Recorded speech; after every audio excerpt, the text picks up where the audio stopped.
least Hey, to they go might. toe to toe and get to sort of like that top 30, top 40 bracket.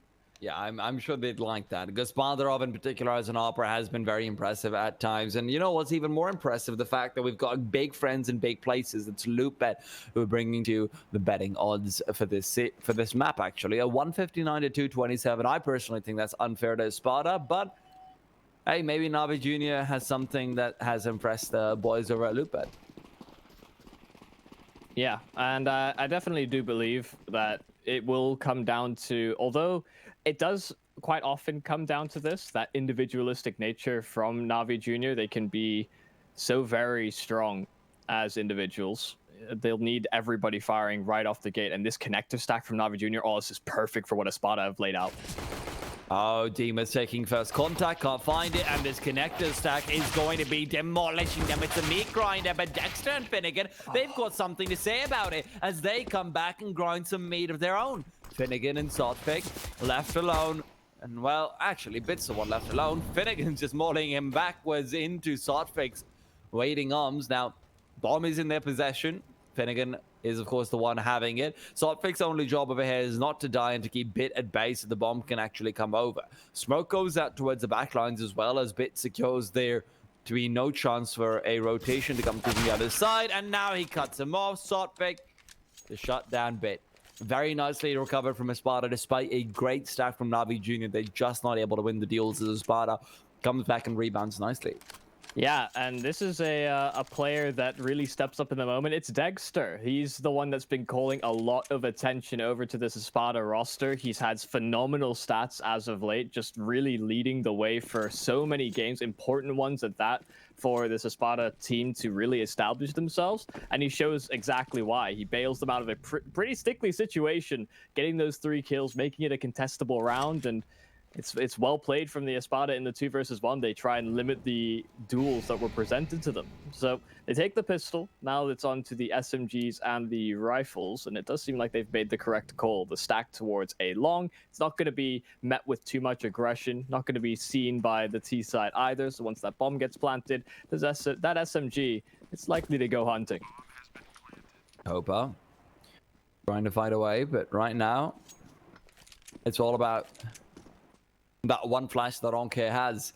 If he can quickly get maybe even the UMP out of their hands isn't the worst thing in the world.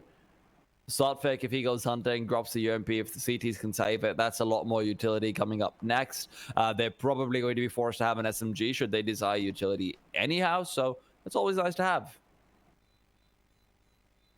I'm surprised he's actually not pushing more aggressively, but like you said, the idea of giving that any weapons over really is a potential win for Navi Jr. Like you said, getting a bit more utility into the following round. But I think the unfortunate circumstance is that they won't be able to get Gospodarov on the AWP early enough. It's going to have to be rifles out. They can get these pre-nades prepared. We'll see if ESPADA keep this ball rolling. I thought, honestly, after the pistol, I mean, Navi Jr. seemed to have a read, maybe have done a bit of demo work preparing for this ESPADA game. Maybe knew it was going to end up on overpass. Maybe they'll be prepared for the pace that ESPADA will implement. It just seems like a default off the bat, and no real surprises either from Navi Jr. to start off the round. Well, Demon's gone up quick through B short. He'll be trying to take a peek. Capacho almost caught out by that one, but he's able to get behind the pillar in time. And with this, a lot of information gained by the terrorist side. And they...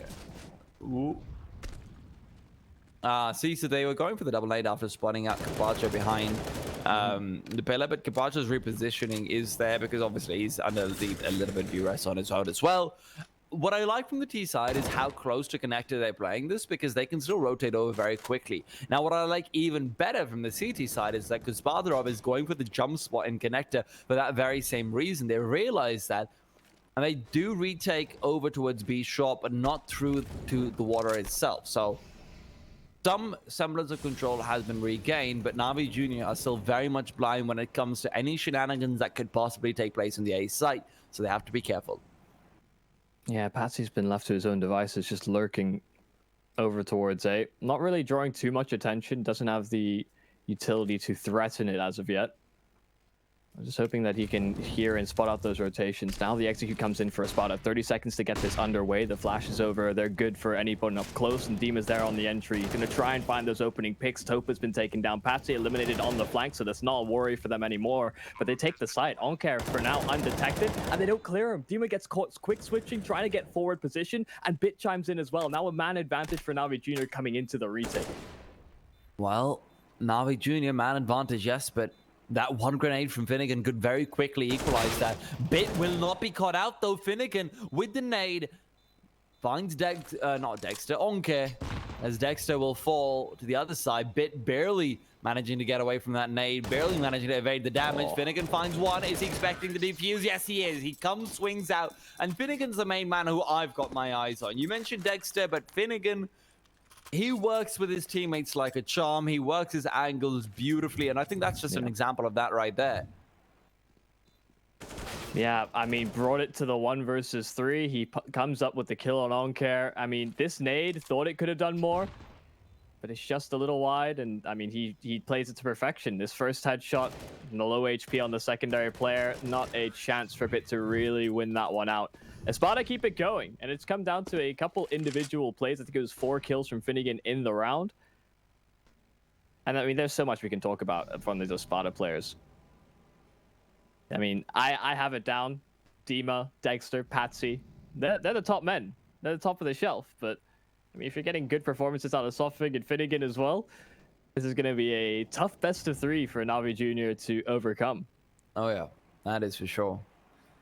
And Navi Jr. could find themselves spiraling into that overpass mantra of, hey, we're CT side. We can't really buy. And that's what scares me, because I like to see Gospodarov aggressive on the AWP. Yep. I like to see him feel like, hey, I've got a fire that's chasing after me, and the only way I get away from it is if I bunny hop 3 steps forward and kill 4 terrorists and get in the next round. And it's not like Navi Jr. don't have the individual firepower to do this. We've been thoroughly impressed with them in the past, just the fantastic aggression, some well-timed aggression as well from the side. It seems like they have these nice little set pieces that can put them in some prime positions. But it's the reason I think we're so impressed with ESPADA is usually the team play element. And although they catch Gospodarov, I mean, Finnegan does find a backstab. He actually subjects an M4 into their hands. So they actually get a bit of a cost-cutting measure now coming into the next buy. And because of that, Gospodarov, he's got another $3,000 saved. So, you know what that means? Save 2 players and you can buy again. That's the Navi Jr. game for this round. So, you know what? When you're in a position like that where you've got 3K on a player, that's what I want you to see. That's when I want to see you go aggressive even more, because you know all you need to do is save on the rest of the players and you'll have another buy round regardless. So Topa, he aggresses forward, does connect on the Dima, but doesn't finish it off. It's left on the Onke, and he's not good for a second, as Dexter can trade that kill back in the favor of ESPADA. A 4 versus 3 early on, and well, remember how I said get aggressive and then save? This might be the time for the latter. Yeah, that is worst case scenario. Sure, you get the 1 kill to start things off, but you lose so much space towards that B bomb site early on into the round. ESPADA have options open. They could explore back towards the A bomb site. You see Gospodarov, he took an aggressive angle to start, but has to fall back, play a bit more reserve. And I mean, all cards now fall into Capaccio's hands. He gets taken down to really low HP, still surviving though. Gospodarov's there to reinforce. He's chimed in with the AWP, but the bombardment, the double nades in towards Pit. Dexter gets both. And while ESPADA now have full control of the site, a 1 versus 3 for Bit. He doesn't have a kit, he has a smoke, and that's about it. He's seeing if he can maybe get things going with an early kill.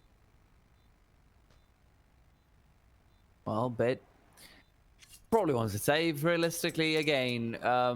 I like the attempt made, at least at a stack on the B bomb site, but Gospodarov really needed to hit that shot when he had the opportunity with the AWP. Yep. They get given a second win with Capaccio staying alive there. Unfortunately, that second win was also brought by a grenade flying to them. So that'll be it. ESPADA, very well done in taking control over short water early on, and off the back of that, they will find their 5th round.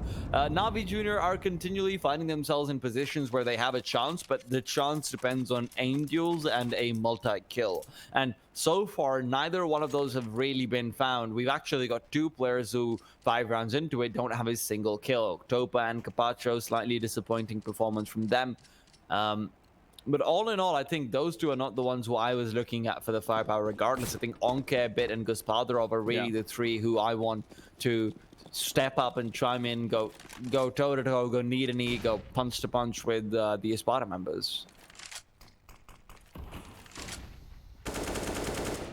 Nice little stack here from Na'Vi Jr. towards short order, so they get some early control going their way. It's not quite the same default we've seen ESPADA go for in the past. Set up focusing a little bit more towards bathrooms and middle instead. So a nice change, but not going to be met with too many results. The nades going through towards the connector, and Sophic is slowly flushing them out. Patsy as well has the retreat. If they try and emerge out of this connector, they'll be met with a bit of turmoil, but a 1-for-1 exchange for Topa, that is about as good as he could really ask for. Oh, yeah. Really solid position being held here by Onkar. He can contain them in the connector where there was presence felt earlier on, and that may actually prompt a bit of aggression here from Na'Vi Jr. If they can shut them out from rotating between the 2 sites, well, then that's primary mission accomplished. Problem is they're taking a different route. They're going through towards Monster instead, and there's nobody that's going to be able to spot that out for Na'Vi Jr. Yeah.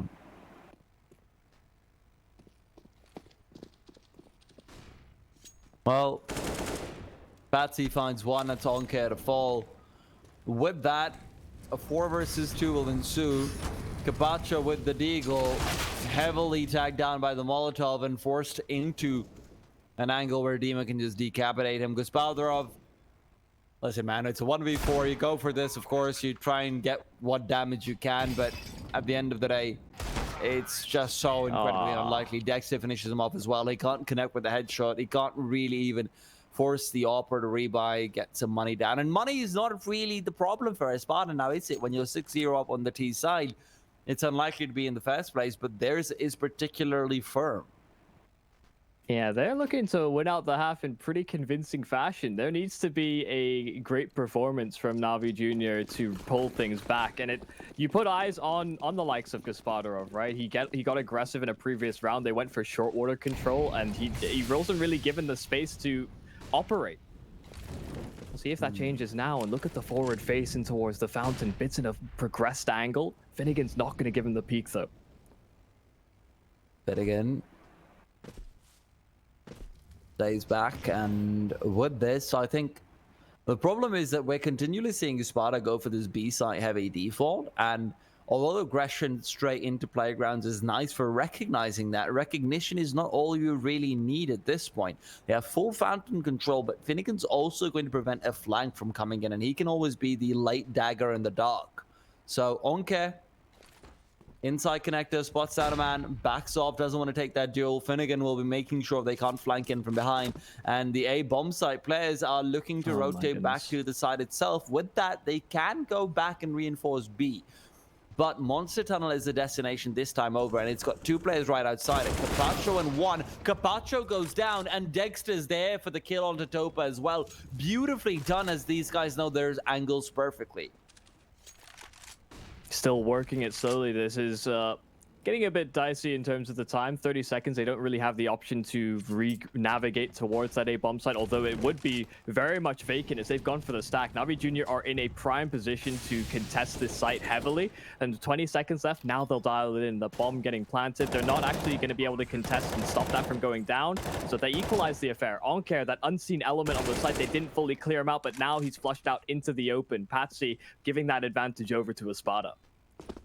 Bit and Gospodarov have got to back off at this point. We've not seen Na'Vi Jr. go for many saves, and you can see that they're desperate for rounds, and Bit, well, he might have just rewarded desperation. He's jumped down as well. Dexter realizes he's in a 1v2, finds a first, and with that, the second's right around the corner, and Dexter gets that any day of the week. 8th round secured for ESPADA, 7th round rather, secured for ESPADA. And look at that from Dexter. Beautiful stuff. It looked like Bit would have been the hero, but unfortunately, just can't find escape. Well, unfortunate round, but really fortunate partnership that we have, of course, with our lovely players over at Hellcase. Of course, they're the most known and biggest case opening website with almost 100 cases, updated case battle, upgraded, dozen giveaways per month, and more absolutely unique features. You can use the code MALTAV15 to save more and grab what you deserve. You won't get bored with Hellcase. That's a critical factor. This game has been anything but boring. It has really just been an ESPADA show, but it's been very impressive in the way that they're compounding these rounds. I just want to continue, as this is a bit of a throwaway. Obviously, there's not too much of an investment from Navi Jr. That previous round, when they went for the aggressive A-side setup on Navi Jr., just the fact that Patsy spots one player out in the connector breaks the entire setup for Navi Jr. They don't want to contest connector and middle simultaneously. That's what really blew my mind away. Obviously, the Dexter clutch is fantastic, but just that small play, that small bit of presence in connector, that's enough to really shut things out. It also shows you the mentality of Navi Jr., though, and it is worrying, which is where they're so concerned about, hey, what if there's more players there? They're not going to fight for connector. They're not going to try and aggress into it. Obviously, it's very difficult to do that in connector, don't get me wrong. But they're also not going to aggress anywhere else. They're not going to try and go for a stack. They just go back to their default positions. There's no real reaction to information gain. And that's what you want for the CT side. You want them to get information and then play off of it. But even when they get the best of information in the world, it seems like it's just not enough.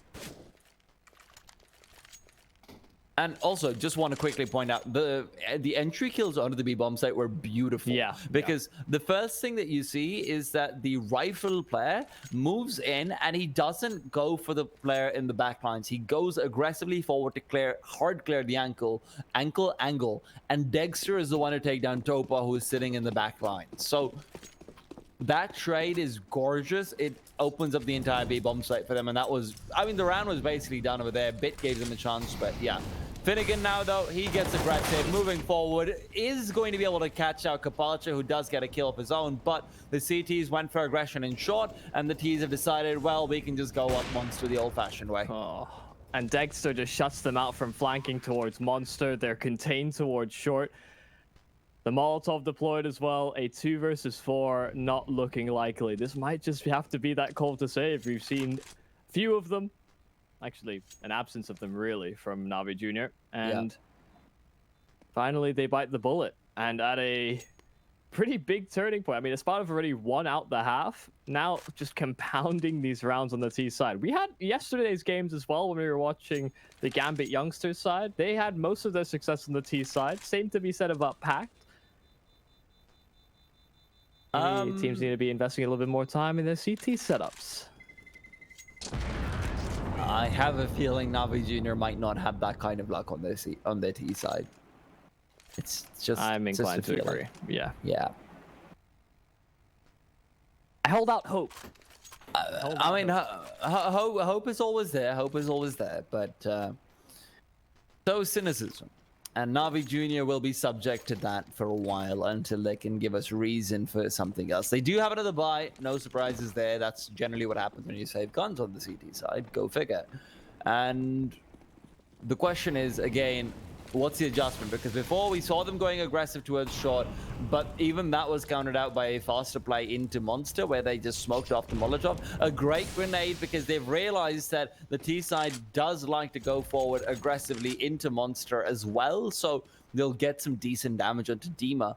But could this finally be ESPADA electing to go for an ace side hit, or is this just going to be a continuation of Ye Old Faithful?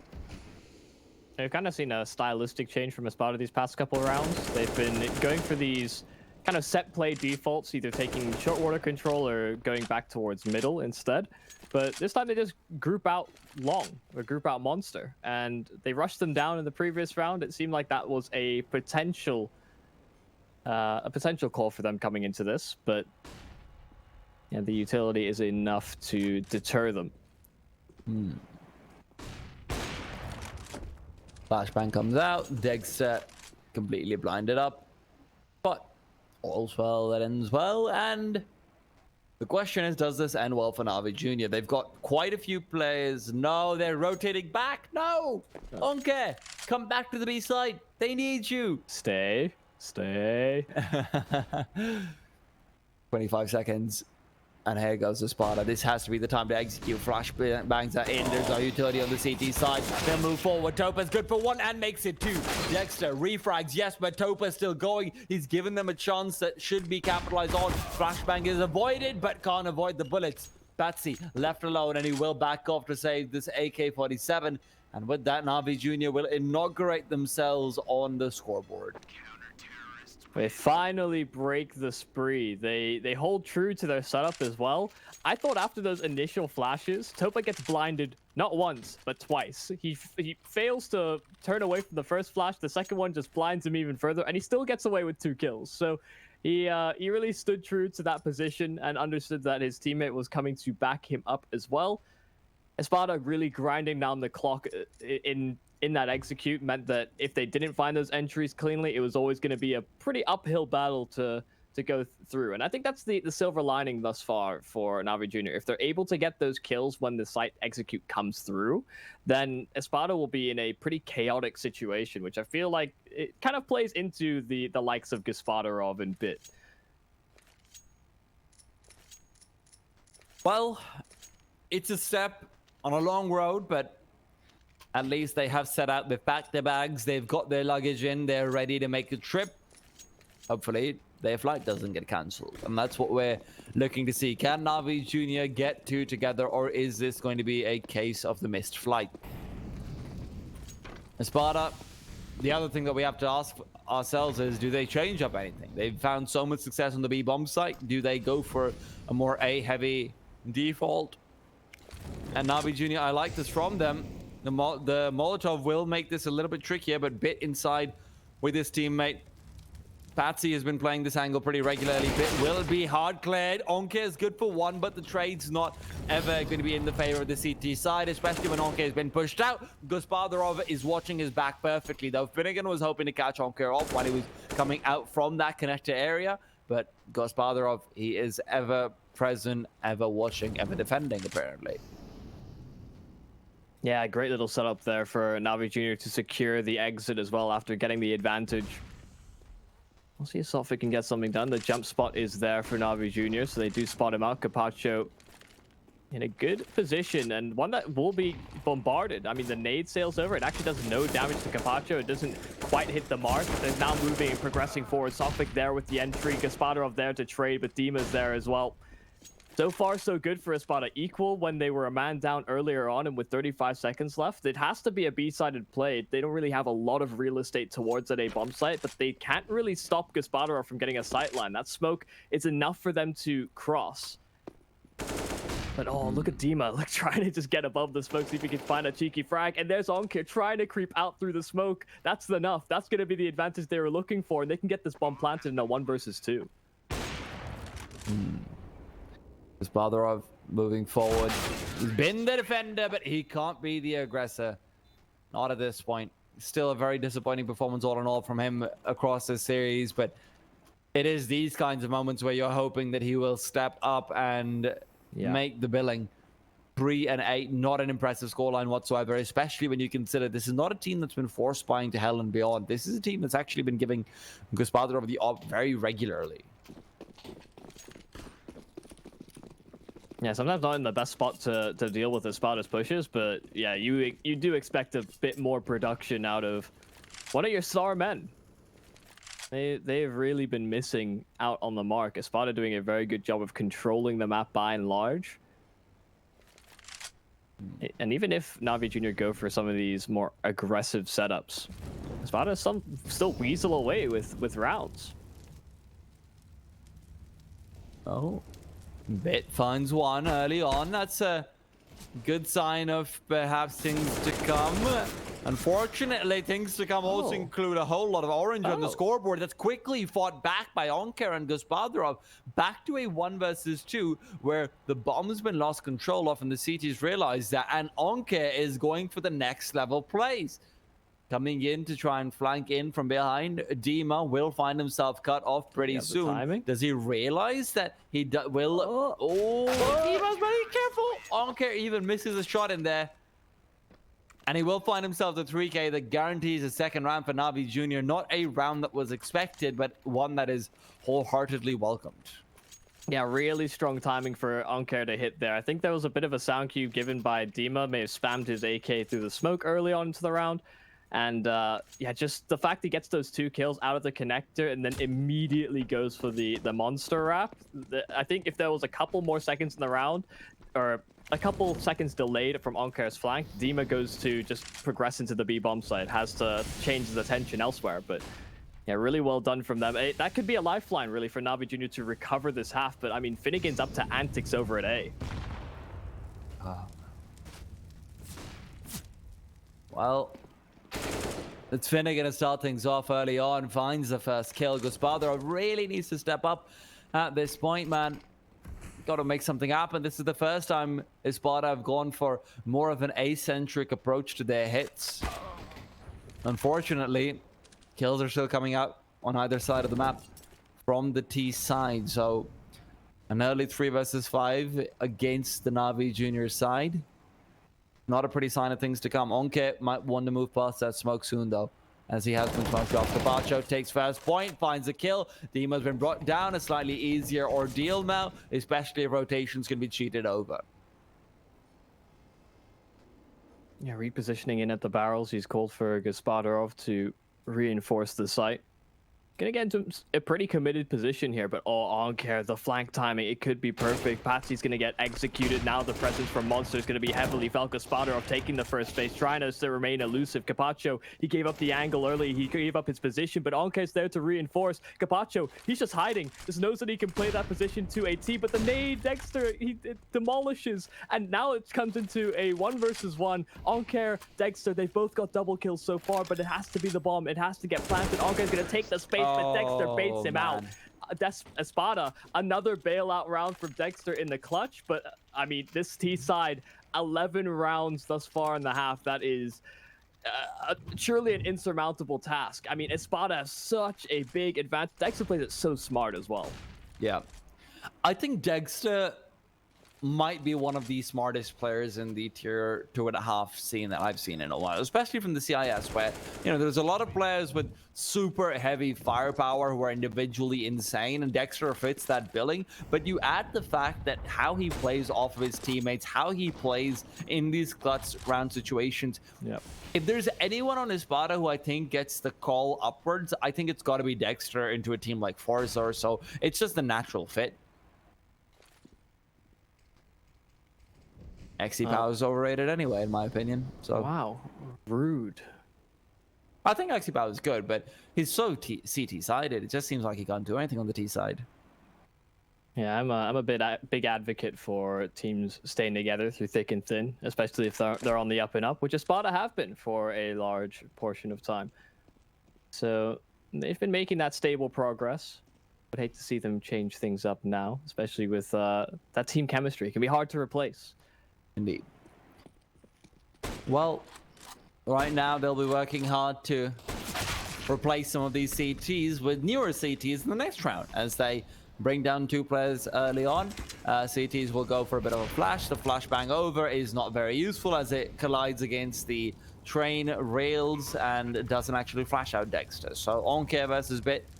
Onke versus Bit rather. Onke and Bit versus the world, and the world will come back and roll over them. Yeah, this is looking like it might be a shutout half. Of course, it's another bye for Na'Vi Junior, still yet to come. But a 12-3 scoreline, even if it should come through, is still a very good position to have. This is their map pick. It's to be expected, but we talked about the veto before, how much it favors ESPADA. These are 3 picks that they are comfortable with, over past the most confident out of all of them, but still, it's gonna be, if this is a sign of what's to come for the series, I mean, Junior have their work cut out from them. They've not had the production from these star players as of yet, and we'll have to see if they really revitalize. Maybe it's just a slow start to the morning.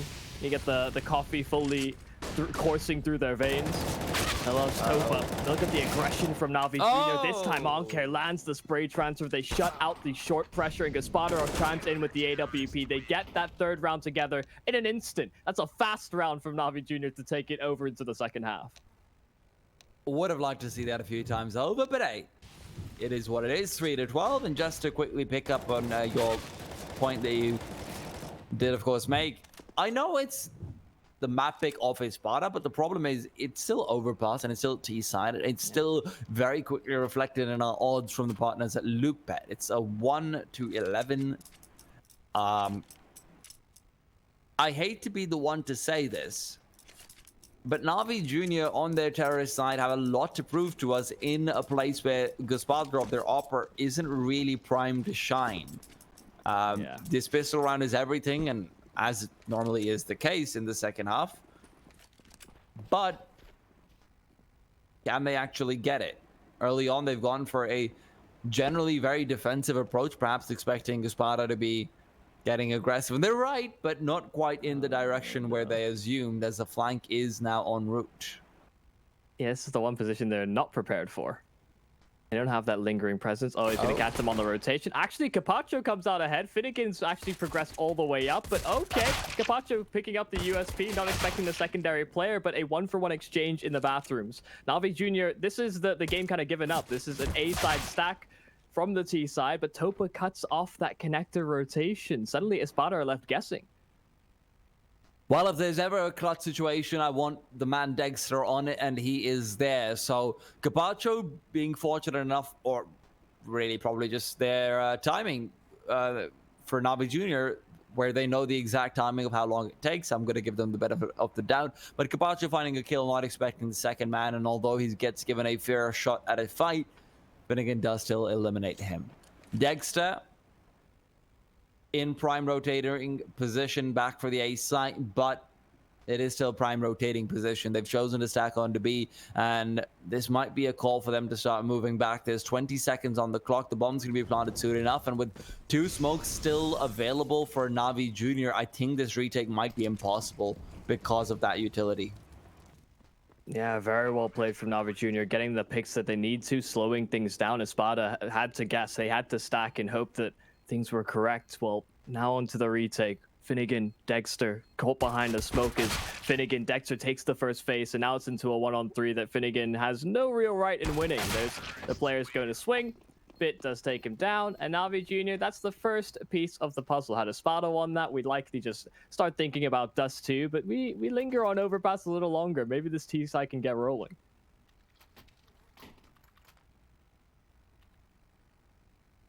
Well, a really big asterisk next to the T side. There's a really, really big one. See, so I'm wondering about what could go wrong for ESPADA, because realistically, it has to be something going wrong for ESPADA for them to win at this point. No offense to Na'Vi Jr., but when you're facing off a lead like 12-4, you have to have your opponents make a lot of mistakes. Otherwise, ESPADA will just get 3-4 rounds where, you know what, they'll just get a quick pick. They've got the individuals to do it. So what needs to go wrong for ESPADA and right for Na'Vi Jr. is that Dexter is disabled on the second half completely. So maybe just the change of pace catches him off guard. Maybe he just doesn't feel comfortable upping on the CT side because of how well he performed in the first half. That happens to players sometimes. So yeah, I'm curious to see whether or not something like that will be the case. So as I say it, doesn't help that Dexter comes through with a great scout headshot, so maybe that might be a bit much to ask. Oncare as well gets tagged down heavily. And down to 10 HP. Still an equal game as well. There hasn't really been the most amount of space expressed from Na'Vi Jr. They do have a bit of presence towards A long. Can at least sleep safely knowing that B hasn't been pushed either. And I wonder if they'll just leave a bit to lurk and run distraction. So far, that additional rotation has been called in towards the A-bomb site. But I think a lack of presence may give up the game here. ESPADA now beginning to cheat over back towards that B-bomb site. And Dima, he's up close and personal. That smoke as well will prevent them from seeing him immediately, and he may just catch them out.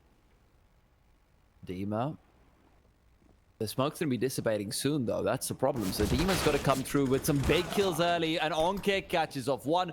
Gospodarov adds another to his tally. And Dexter and Swordfic at this point could just go for a save. Dexter's going for some shots in the dark through a smoke in a bit of an awkward gamble, but he had a chance to take down Onker, so you can see why. At the end of the day, though, ESPADA will back off, save these two guns, and give themselves a bit of a chance to do decent damage in the next round as well. They had... Oh, never mind. Okay. There's a peekaboo.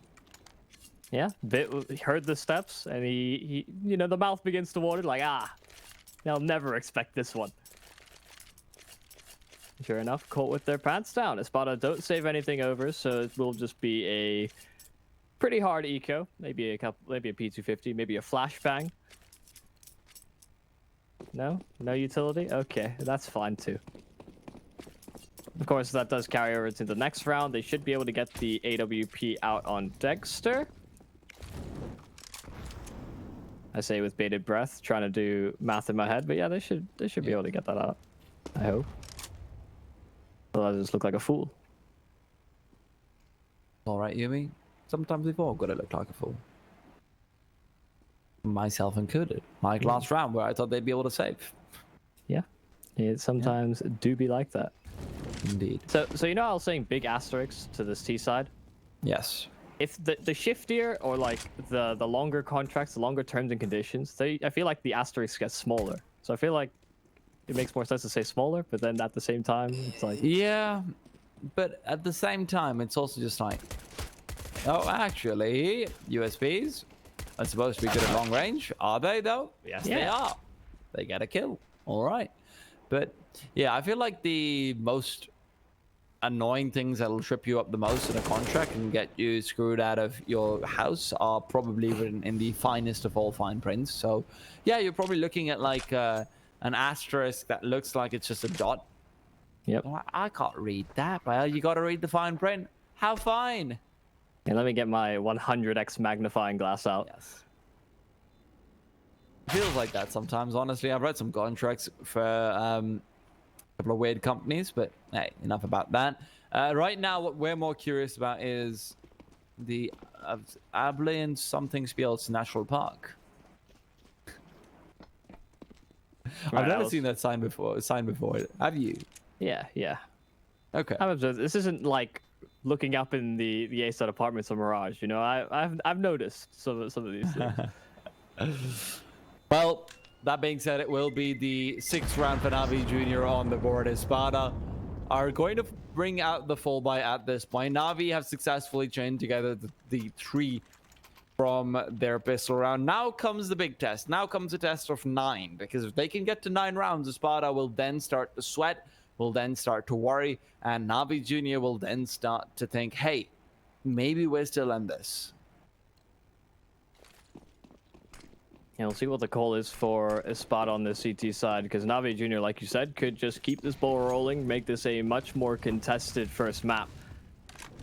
It seemed like Dexter wants to get the action started early with the ult, but he's going to get Molotoved off, not able to find the peak, not able to capitalize on that space, and they're going to be able to retreat at the very least. Not as hot on the heels as we saw ESPADA on their T side to punish the AWP presence.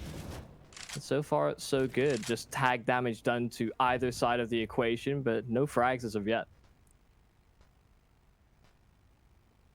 Dexter really wants to get aggressive, and you can tell from his positioning, but he also has gotten the call, hey, they're probably coming back towards Connector. Instead, after he's been flashed off, he's just coming in to support Batsy, and this is a very dangerous ragtag duo where Dexter, the second he gets a kill, that's where you're expecting Batsy to be swinging out, but a Molotov will also force him back. Batsy swings out regardless. He smokes himself off as well, so Dexter has a chance to reface out, get some peeks in, get some shots in through that smoke, but he instead elects to maintain control of the divider and surrounding areas. Are they going to peek forward, though, is the question, and are they going to do it one by one? Because the AWP is definitely thinking about it, and Dexter has got the kill, got the face, and the bomb drop with it. Dexter looking for more. Flashbang will be avoided, and a smoke pulled out would have been his demise should they have continued to push, but Batsy's here to cover his tracks, and Dexter will swing out soon, but he is the one who's punished instead of Batsy. Batsy keeps going with some more damage, but it might not be enough. Topa taking charge and the lead with it. Onke will leave him alone, and there you have it. 13th round for ESPADA. Dexter and Patsy played that perfectly. That's so beautiful from them.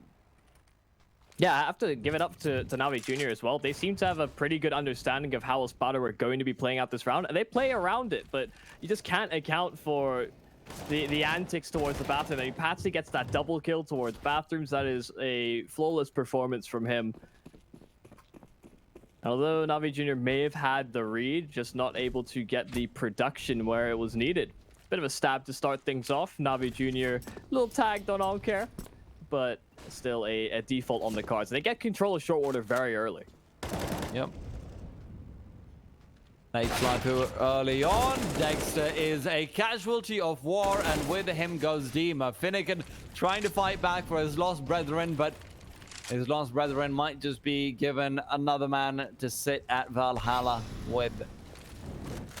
There are still many players on this B bomb site ready to roar. So it's not done just quite yet, but Sotfik, being as low as he is, will not stop him from getting 2 kills. Bit now needs to start fighting back. He wants to get aggressive through that smoke next to the pillar, but he might be too late. Patsy's already reclaimed ground towards Toxic, and Pillar will also be recovered. So Sotfik's the only one who's doing it, though, and he's only got 1 HP. So this is still a very difficult situation for Navi Jr. as they have lost control of the 2 major angles where a crossfire can be established between Pit and Toxic. Yeah, the re-execution from Navi Jr., they fall back towards the monster tunnel. Patsy and Finnegan, they combine, they hold the monster tunnel together. Topa trying to desperately to bring things back. Things were shaping up well for Navi Jr. This was a 5 versus 3 to start things off, but they keep all 3 up for ESPADA on the B site take. Navi Jr., I love the idea there because they lose out on those smokes, but they, like you said, gave up some major angles and some good positions that ESPADA could then hold later on. It falters in the re-execution. The idea is nice and it's quaint, but just, again, not able to get the production that they're really looking for. I mean, the fact that Sotfik gets 2 kills, that is ridiculous in its own right. How he gets away with that with such low HP is a bit ridiculous. And he is the one who makes that run for them. He is the one who allows them to reclaim Pillar and Toxic. And I love how they're playing from those as well, because it's very common that you'll see teams make a mistake of going, oh yeah, you know what, we're going to go Toxic and we're going to play Water, because that gives us a player to, make sure the Toxic guy has a bit more defense. Now, that's all fine and well, but what Toxic and Pillar allows you is that you can double peek both short and monster tunnel from those angles very nicely while being fully safe from short. So you're essentially getting the perfect double peek on just by having those 2 positions. After that, guess what? You can also just double peek short, and that's a little bit more risky, but after they've taken the monster deals and found the kills, that's beautiful. Now swapping up angles on the side of ESPADA. They try to hold on to this A-bomb site. Okay, the Glock finds a kill. No head armor on one of the players, so Sotfik hits the deck, but everybody else is there for ESPADA to sweep up the pieces. A consolation frag at the end there for Capacho. It does actually put a bit more strain on that CT side economy, but this could potentially be the last round of play. We'll see if Navi Jr. can keep us going in this. They can't even afford the AWP on Gaspadarov. That may be a blessing in disguise, having another body to commit out into these sites while Gaspadarov has been typically holding these longer ranged angles, and it actually kind of slows Navi Jr. down at times. Maybe a faster play does work out in a circumstance like this. And given the positioning, it seems like from ESPADA, they're having less of an emphasis over towards B. There's only a couple players located that direction. If they rushed this down, little do they know, they could actually have a more exposed bomb site than some rounds prior. The utility damage, though, I mean, they're really putting pressure on Navi Jr. to not make too many mistakes and get caught getting tagged down low. Oh, the flash is perfect. Well, first trades come out. It's a 1-for-1, but Navi Juniors are worse for wear. However, they will continue fighting back in the 1-for-1 trades. Dexter's not had a great half, and the set of smokes in front of him will not be assisting him whatsoever. CT's on the retake. Will have a player coming in for the flank. That's Patsy. Oh, that nade doesn't quite do as much damage as I thought it would. Falls just a little bit short. Patsy Now coming in for the flank is relying on his teammates to keep the T-side attention all focused on them. Bit goes down early on, so that should be enough to allow Patsy a slight movement forward, but Patsy's made a lot of noise. He wants to be wide peeking out. He knows there isn't time for the bomb diffuser nades and the light come through. Gospodarov doesn't actually die, but the bomb will take him with it. And with that, although the T-side players do fall at the end of the day, it is still a round for Navi Jr. It seemed like ESPADA just kind of lost track of the time on the retake, taking a little bit too long to get Patsy enabled. But this actually may work out in their favor. Look at the buy coming in from Navi Jr. This time it's Galils instead of AKs. It's not going to be quite the same firepower. Of course, utility is still there for Navi Jr., but this is unideal. You win a round, but you are so much worse for wear. Now, moving into... I mean, you have to get 8 in a row from here, and I don't know if this is going to be the buy that gets it done. Well, there goes the full execute, but Bits found the first kill. Dima will fall. Will it be Finnegan to refrag? He's trying to find the angle, but the Bit is providing cover where he found solace. He will now find aggression. Finnegan keeps fighting, but can't find more. A 2 versus 3 with Batsy in the back lines, who's good for 1 and wants to cut off the second. Gospodarov, however, will find him, and Dexter catches him mid-air, and it's not with a loving mitt of a baseball glove. It is with very much a firm AWP hand. Dexter sees the jiggle come through, and now it's all about that smoke, all about that Molotov and how he uses it. Can he get back onto the bomb site itself? Does drop down. Not sure if he will have been heard, but with the amount of flashes and smokes he's got, he should at least be able to force the man out into the open. Dexter, pistol out, dueling forward. But it will not be his win. Topa keeps them alive for a little while longer. And they may have just got themselves a little bit of breathing room here on Navi Jr. There's not going to be a buy for the CT side coming into this round. They can get their economy in a bit of a healthier spot. Great patience from Topa in the clutch there. Going for those jiggle pieces, just trying to get information. Making sure that Dexter didn't have an absolute sitter. You can see both of them were playing it to a pretty flawless performance. Dexter playing it patient, understood that there was a lot of time on the bomb, but Topa just a stronger position to hold in the post plant. And well, the connector is going to be a bit dangerous to traverse. Dexter with an opening deagle kill, but that Mag 7 could see some action. And there's the first kill with it. Dima tried to swing out wide, not able to get Patsy another. So soft fix is all that remains. Topa is on 1 HP, so he could be easily taken down, but it does seem like he's going to reinvestigate that position. Connector was a point of heavy contention. He can actually get his hands on a Galil as well. Well, no armor, but at least he's got a rifle, and Topa is very low, so technically... Nah, this isn't his round. I'm sorry, Sotfik. I do not believe. Yeah, I don't even think he's gonna even slightly think about it. So Navi Jr., another round, a 9th on the board. They'll keep 3 up, provided Topa doesn't have any explosive ends. I actually thought he threw away the Galil there for a second. I was very confused, and then he picked up the deagle instead, so... a little bit of clarity towards the end. It actually gets very dangerous. At the very least for ESPADA, they're keeping the economy low enough that Navi Jr. will have to make a couple of sacrifices in some of these rounds. Even if they're winning them, if they consistently keep them low enough, they'll have a battered and bruised opponent moving forward. Unless Navi Jr. gets 6 more, it'll...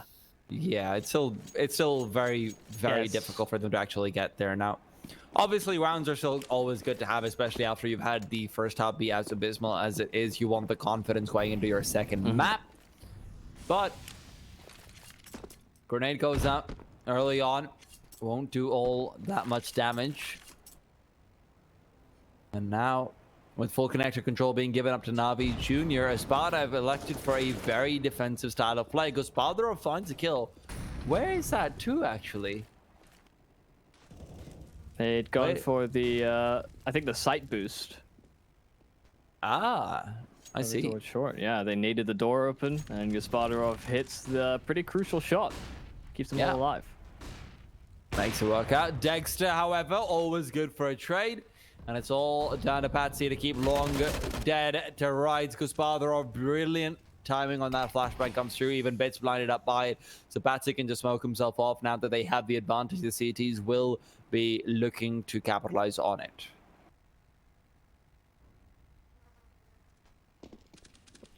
Well, a 3-on-4. The smoke towards Long will delay them, at least for the moment. A jump spotting, Patsy's going to be able to spot them out. They can call for the rotation. There's Demon now making his way over. Dexter's Prime with the AWP honed in on the angle. Patsy can't support, so this is a very committed position, but Dexter hits the first shot. They go to swing together. Demon's there, and well, ESPADA get it done. It wasn't the battered and bruised opponent that I thought would take them over the line. It's instead a full buy from Navi Jr. that just falls short. What a performance from ESPADA on that T side. 12-3 at the half, and then sure, it takes them a while to get there, but they close out our first map in a pretty convincing fashion. I think it's also always important to consider that whenever it's 12-3, and we're always just really riding the comeback hype train. And whenever that's going on, we tend to overrate certain rounds. So where it would have been a 3-0 start for Navi Jr. had they actually started on the first, had they started their T side first, it is just, we look at a 12-6, we look at a 12-8. Honestly, that's one gun round, if that. So that's not really saying too much. Even when the gun round started coming in, they were going pretty even. And let's not take anything away from Navi Jr. That was still very impressive that they had the mental fortitude to bring it back to 9. But at the end of the day, the kind of performances that we saw on the ESPADA side were just completely different. Oncare had some great moments, had some great spray downs, and was a lot of the reason why they even had 3 rounds on their CT side. Dexter, on the other hand, though, cooled off very much so after the first half, which is why you only see him on 27 instead of what should have probably been 35. Yeah, that could have been a much more impressive CT side. Half had a couple crucial clutch moments, right, come out for Navi Jr. for on their CT side. It could have gotten their economy in a better spot. But I mean, ESPADA just came out ahead in so many clutches and so many awkward situations that it was hard to write them off. I mean, a really strong T-side performance. Yes. And with that being said, we're going to be back with Dusto in just a bit. Just make sure you come back for that. Go get yourself some water. Go get yourself freshened up, because we've got for you a fantastic game. It's going to be Navi Junior's map pick. Can they bring it back? You have to wait to find out.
A shocking performance coming out from ESPADA, and I was so good that I had to sneeze for a few games.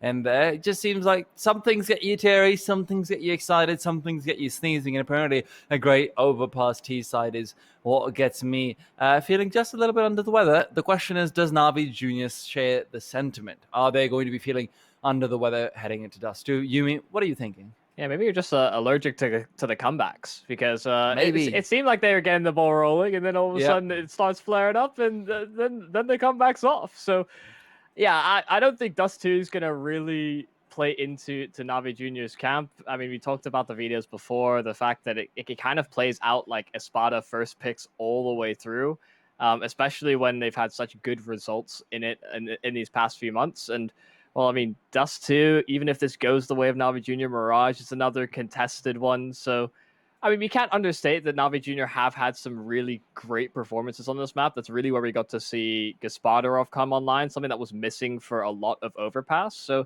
hopefully we get better production out of him and Bit in particular, because it seemed like Bit was the only one that was really chiming through, causing a bit of havoc on some of these retakes for Navi Junior, and they really need that coming into this second map.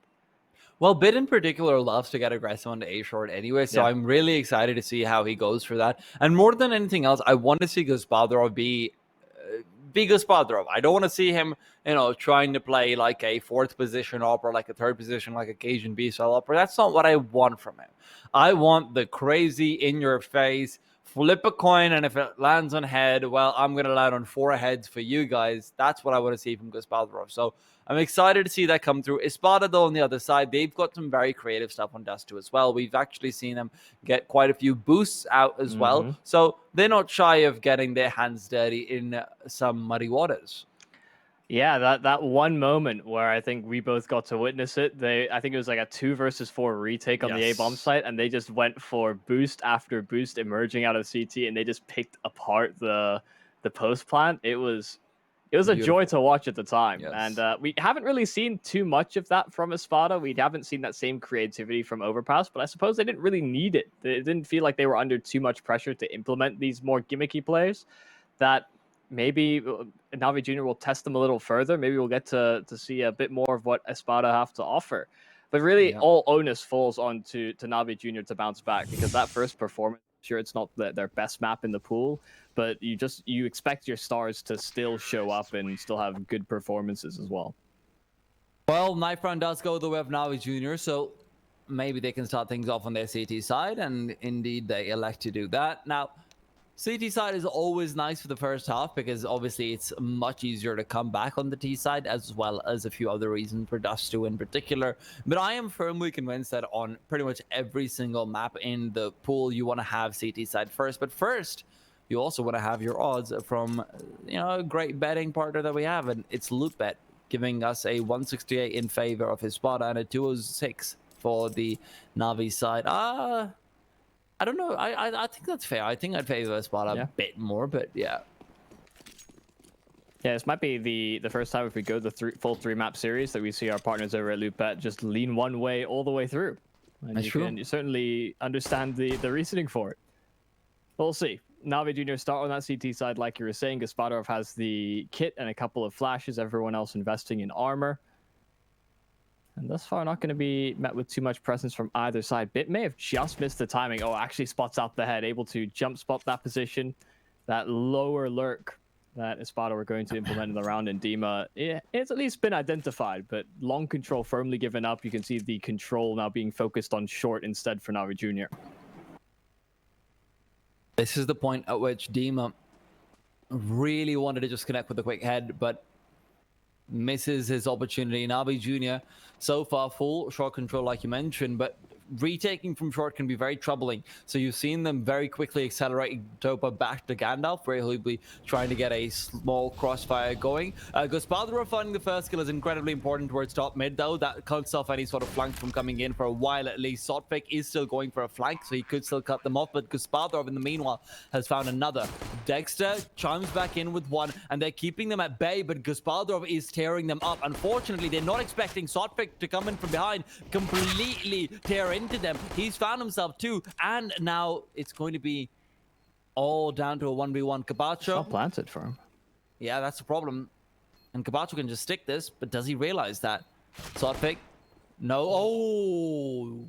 Kabacho has to fight now. There's no option but to do it. He's moved forward to get the kid as well. This gives him a bit more of a chance. Swordpick needs to knife out and run forward. Is there enough time over here? He jumps up and barely gets it. ESPADA will get the round, but not in a pretty manner whatsoever. That comes down so close. A lot of respect being given up in the 1v1. Just the idea to go for the kit as well after sustaining the headshot. It's a brazen play to make. Sophie gave him the room, gave him the space, made sure that he didn't fall victim to just a drive-by peek. But, I mean, he still gets it done. It was very, very close. Props to Gaspadorov as well. Great start from him coming out as he does find the 3 kills with a USB. It'll also put him in a much better position financially. So although he does buy up the scout in this round, you can see he's still got $1,100 in the pocket. So the AWP should be able to come out sooner rather than later. Onke looking to get some damage done with his own scout, but Dexter's just too good for him. Dexter is ready to tear up a storm, but there is still damage to be done from Na'Vi Jr. potentially. Yeah, Topa taking up the mantle of the site.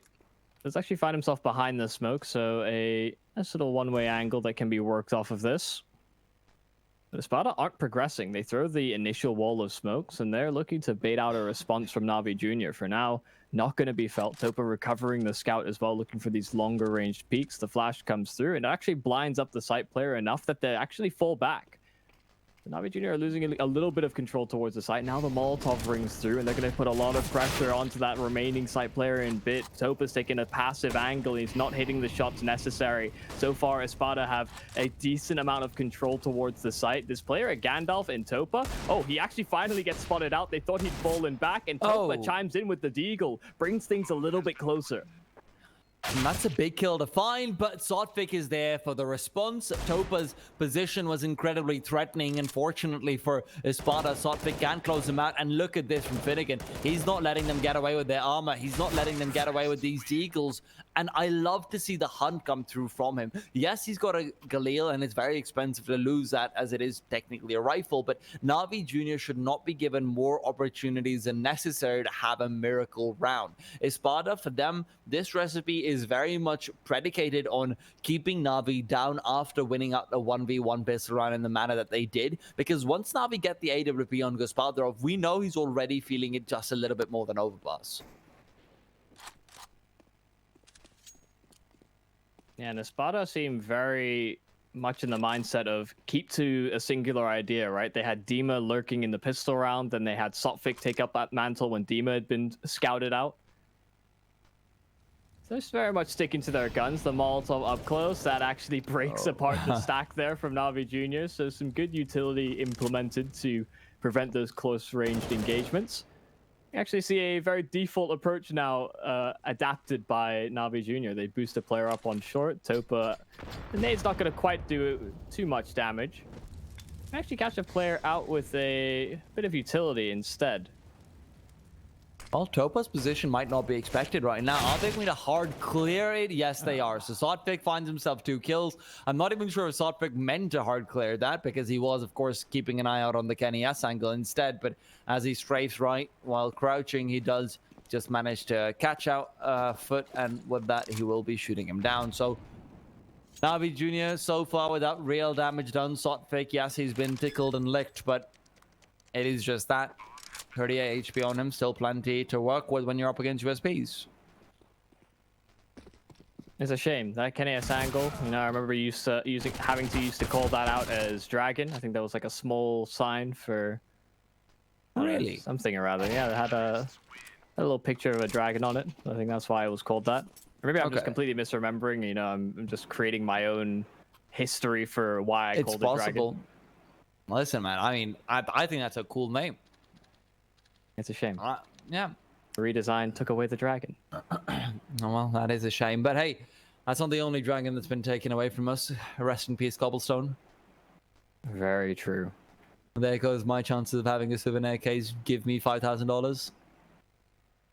In all fairness, probably didn't have many chances in the first place. So net loss, is it really that much? I think I opened a cobblestone case once. I've opened two. Really? What did you get? Nothing of note. Nothing. I mean, that's the thing, right? You get dropped a souvenir case. You know, you could sell it on, or maybe you win big. Yeah. And nothing interesting. Well, I mean, I actually got a I got a beautiful souvenir Galil. It's not like very high grade or something, but I got it from a nuke, and it was from the finals at the Face It London Majors. So, and that was off the back of a simple clutch as well. So, it looks really sick. All right, man. See it up on the marketplace. I'll see you advertising for it later. I mean, this is what I use streams for. This is actually how I make money from casting. I just talk about my nice skins, and then I pop something up on the marketplace for a very high value and hope that someone will buy it thinking that it's from tea time. They don't actually pay me to be here. Wouldn't that be something? Such a lucrative That would be industry. absurd. That would be absurd, wouldn't it? Businessman moves. Indeed. We have had a little bit of a dropout from one of the Navi junior players, so hopefully he gets that sorted rather quickly. Of course, this is going to be their first buy on the CT side. As of course, goes spotter up with the AWP. He's teasing us with it. I think he bought it and then he's gone, just like that. Indeed. Well, Navi Junior. So let's get into some theory crafting, right? ESPADA, Yes. they've got the SMG, they've got Galils, they've got money in the tank as well. I mean, do they just try and like meet Gaspadarov head on, just try and rush him down? Okay, I mean, we're exploring the map. There are textures missing there, sir. It's not supposed to go that venture that far. What are you talking about? That's not a texture mix. That's a swimming pool. Oh, Yeah. I mean, look at Dust too. It's a sunny day out. It's pretty hot out there.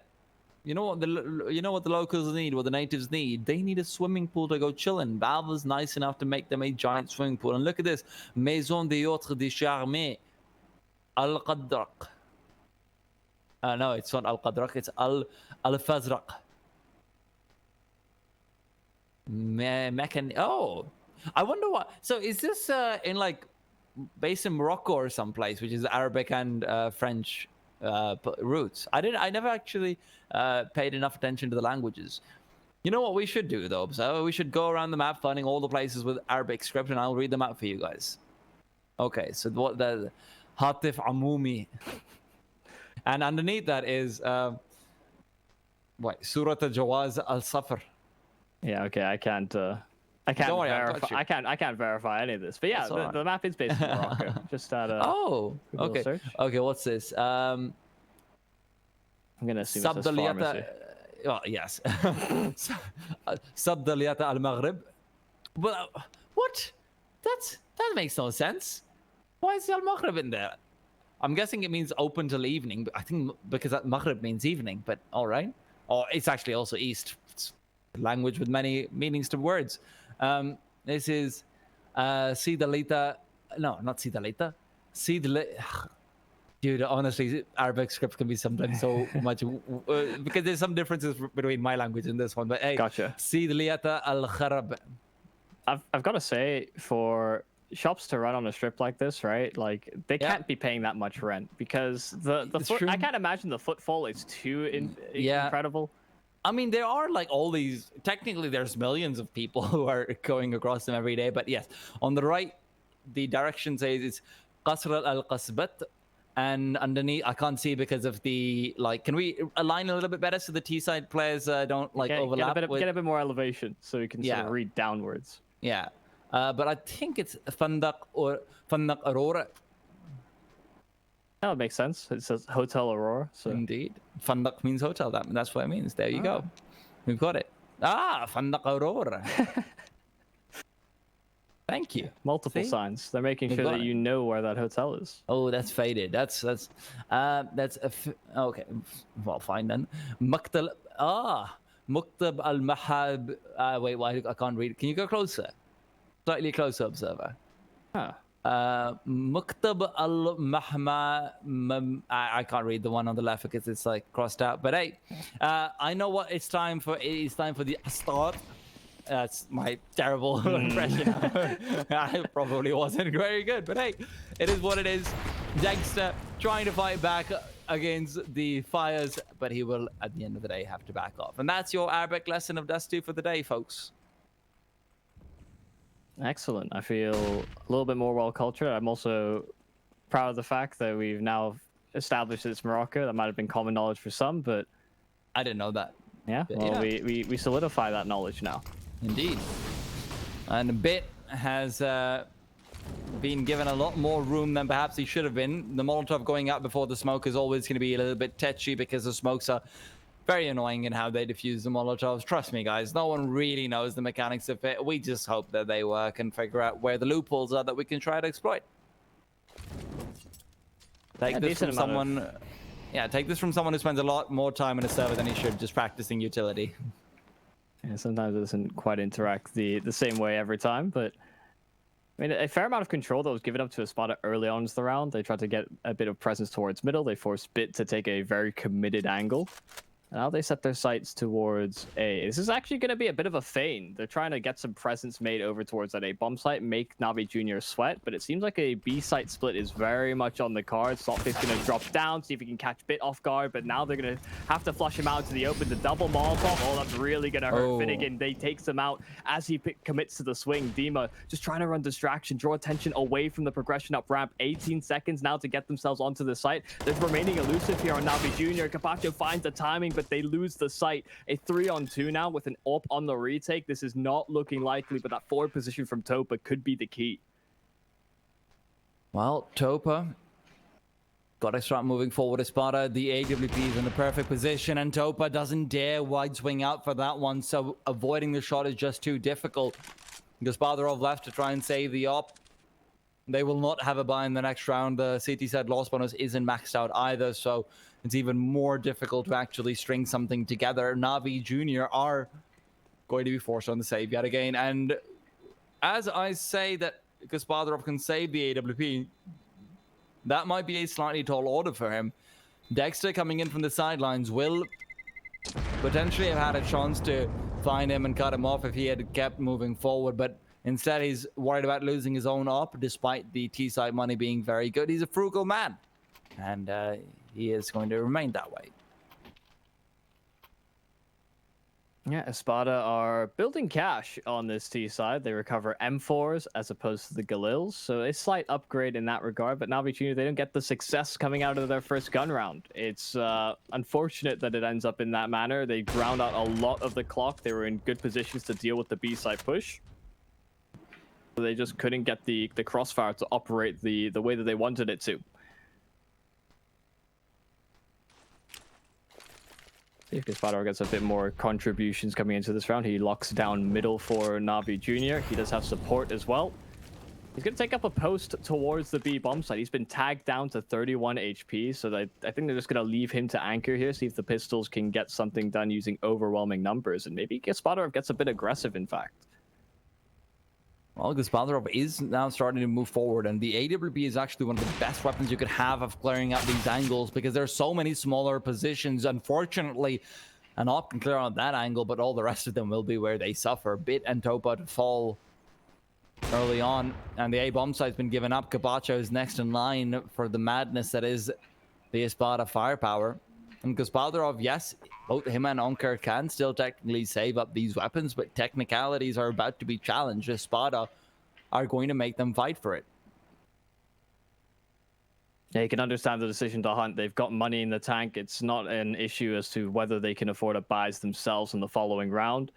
They don't want to give Navi Jr. that breathing room coming into their coming up gun round as well. So they're really going to make them work for it. They're grouping up towards the B tunnels. They're seemingly doubling up towards middle as well, but of course giving the option, making sure that there's no shenanigans, no ninja diffusers on the cards. Now as this bomb goes through, Onker and Gaspadarov are going to be under a lot of pressure. The nade in from Onker, a killer in response, but okay, the descending shots from Patsy. That shouldn't really work, but it does. ESPADA eliminate any and all threats coming into this round, but Navi Jr. have money to reinvest into them.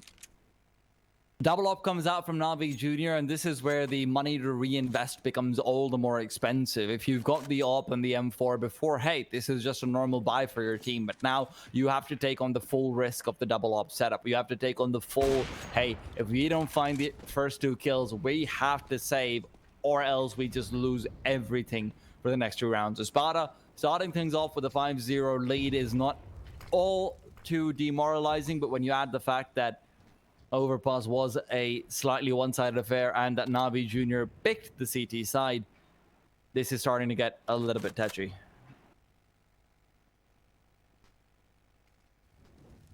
Yeah, hopefully we don't see that same start that ESPADA got off to on Overpass, because if lightning strikes twice in the same spot, you're holding up an umbrella, some kind of conductor, surely.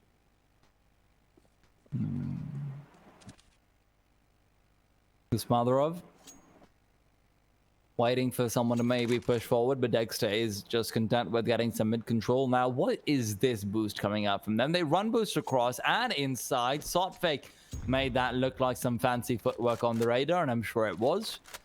But when all is said and done, they avoid the grenade as well. After revealing their positioning, they back off, because that's generally when the utility will always come through. And, oh, that's a new way of throwing the smoke. From slightly further back. Always nice to see. But 30 seconds on the clock on the B side. Execute will be coming in from mid. Oh, Ankar to face Patsy gets the double entry. He's really caused a lot of issues here, but they've got the numbers advantage. Dexter, though, on the lurk with the AWP. We've seen that a couple of times so far, but he loses Dima in the process. Almost catches Gaspadarov in transition, but Gaspadarov hits the shot. Navi Jr. get a round on their CT side. They win their secondary gun round, and it really is predicated on that initial pressure. Ankar getting 2 there. That's going to be enough to bring them that win. Yeah, unfortunately, Ankar steps up, but so does Gaspadarov. The first skill that Gaspadarov actually manages to find is a really important one, which prevents the bomb from initially being planted. Otherwise, it still looked like it should have been in favor of ESPADA. Navi Jr. make it a round win, but a very expensive one at that. So Finnegan gets aggressive, but he will be brought down. Completely blind, but Dima through the smoke finds himself too. And Gaspol, you won, because Navi Jr. are not going to have any oxygen left in them. Sotfake comes in from behind, and that's basically the round there. And then they have to save an Ankar and Capacho. Dima playing around the smokes perfectly. I mean, Finnegan commits so hard towards the pit, had his knife out the entire way through. Not something that's too uncommon, especially if Navi Jr. aren't contesting the angle to start off the round. But I mean, that's that sort of Vitality Apex pathway that Dima's taken. He's just run straight through, and the flashes are good enough that he's just in their face. Ridiculous. He could have very well had 3 kills all in his own right, but he just lines it up, tees it up for Sotfik instead, and they may not allow them to save once more. Patsy is on the hunt. Capacho not really looking for it. The gun spotted out. Ankar gives up the... He shoots at the gun? Okay, I thought he might look for a better position instead, but Capacho and Ankar, they're actually going to be able to get out of there. The Molotov not quite able to do the damage, and he shoots the feet, but he gets away. What is this? They're just shooting at random limbs that are sticking out one way or another, and we'll get to see that once again. Look at this. Dima pushes through the smoke.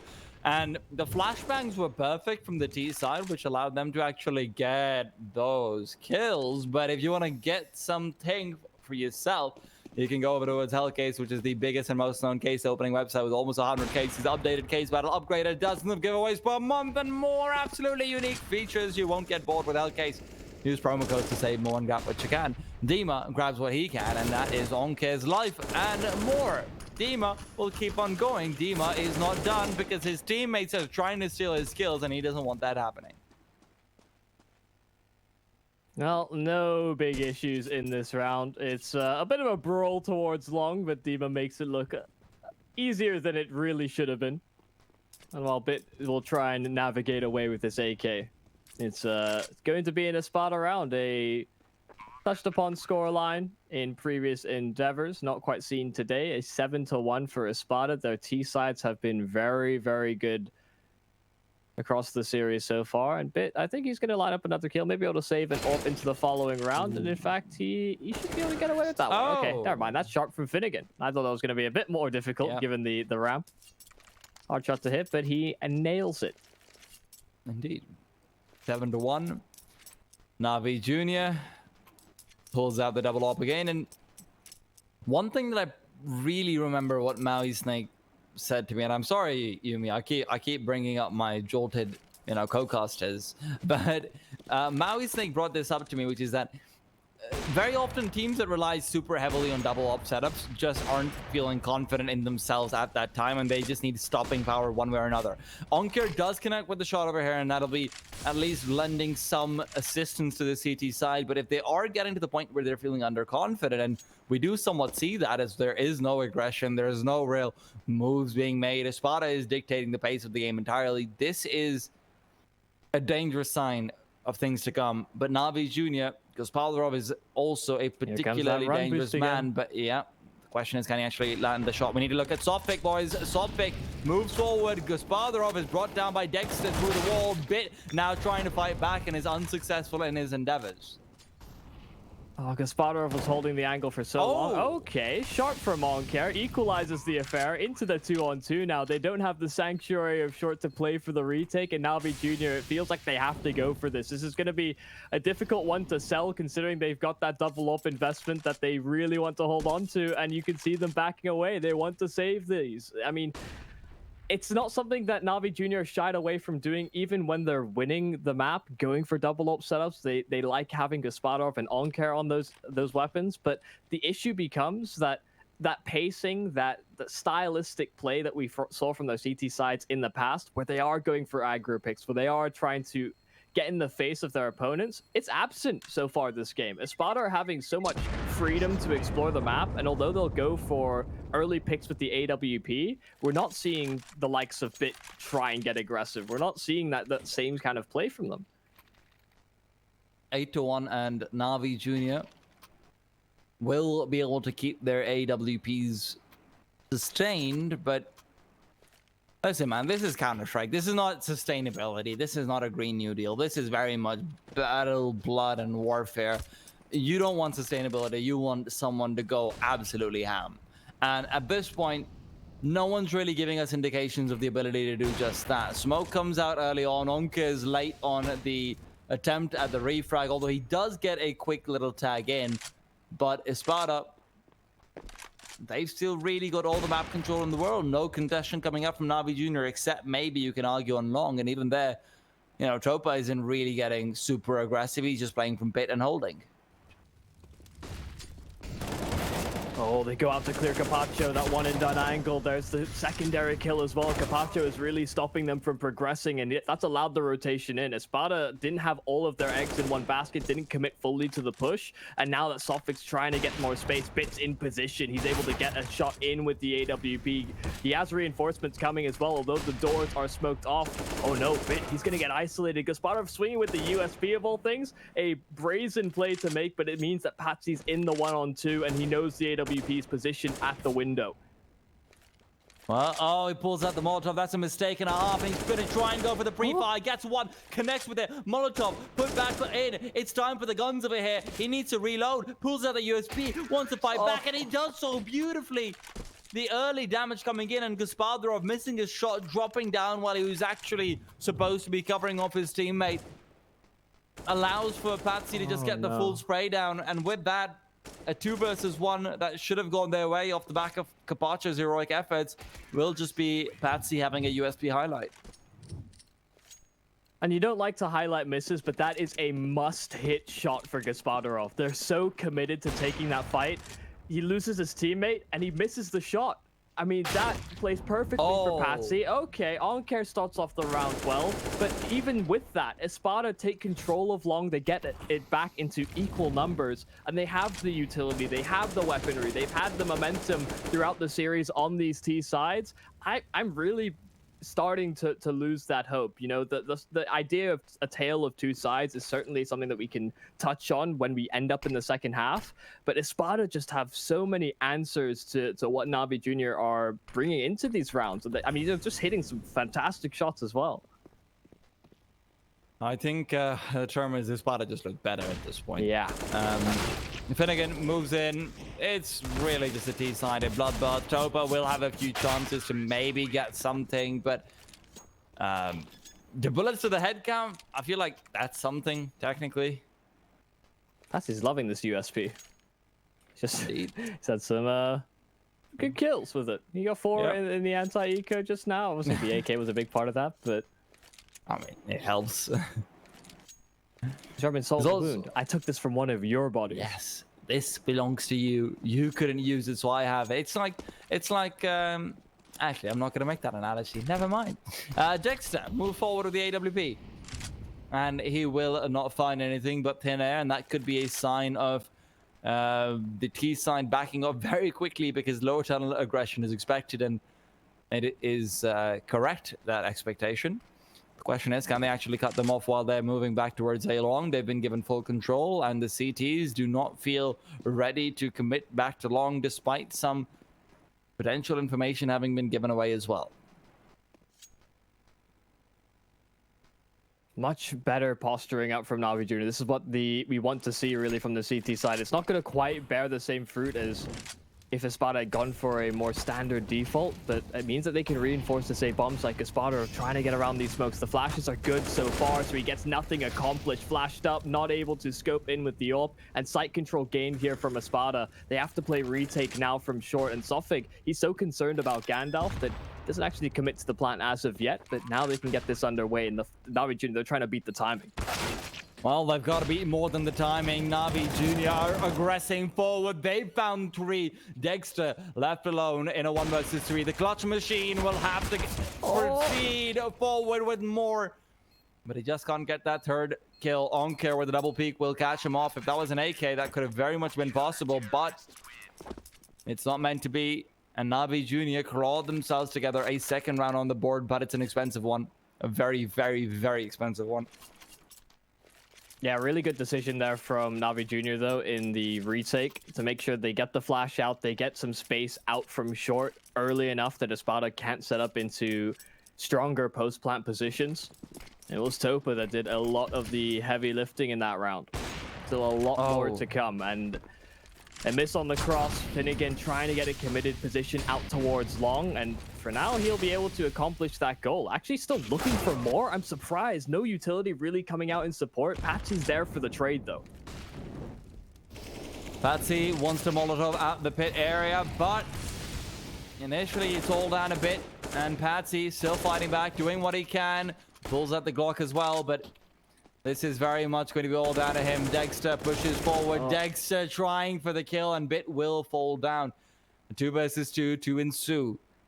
Capatro wants to swing out wide, but for now he's just boxed in to the elevator. Good grenade will deal some damage, but Patsy just moves forward to his demise. Dexter, good for the trade, but does he realize the player in the back lines? Dexter, man, this guy's a genius. Honestly, he's just a genius. I'm sorry, that's just what he is. Well, someone get him to take an IQ test right now. I'm telling you, it's 200. There and done. This is so well played from Capacho. Dexter the trade, and he gets the abacus out. He runs the numbers, and the probability, it was high. Oncare on the flank. He turns at the perfect moment.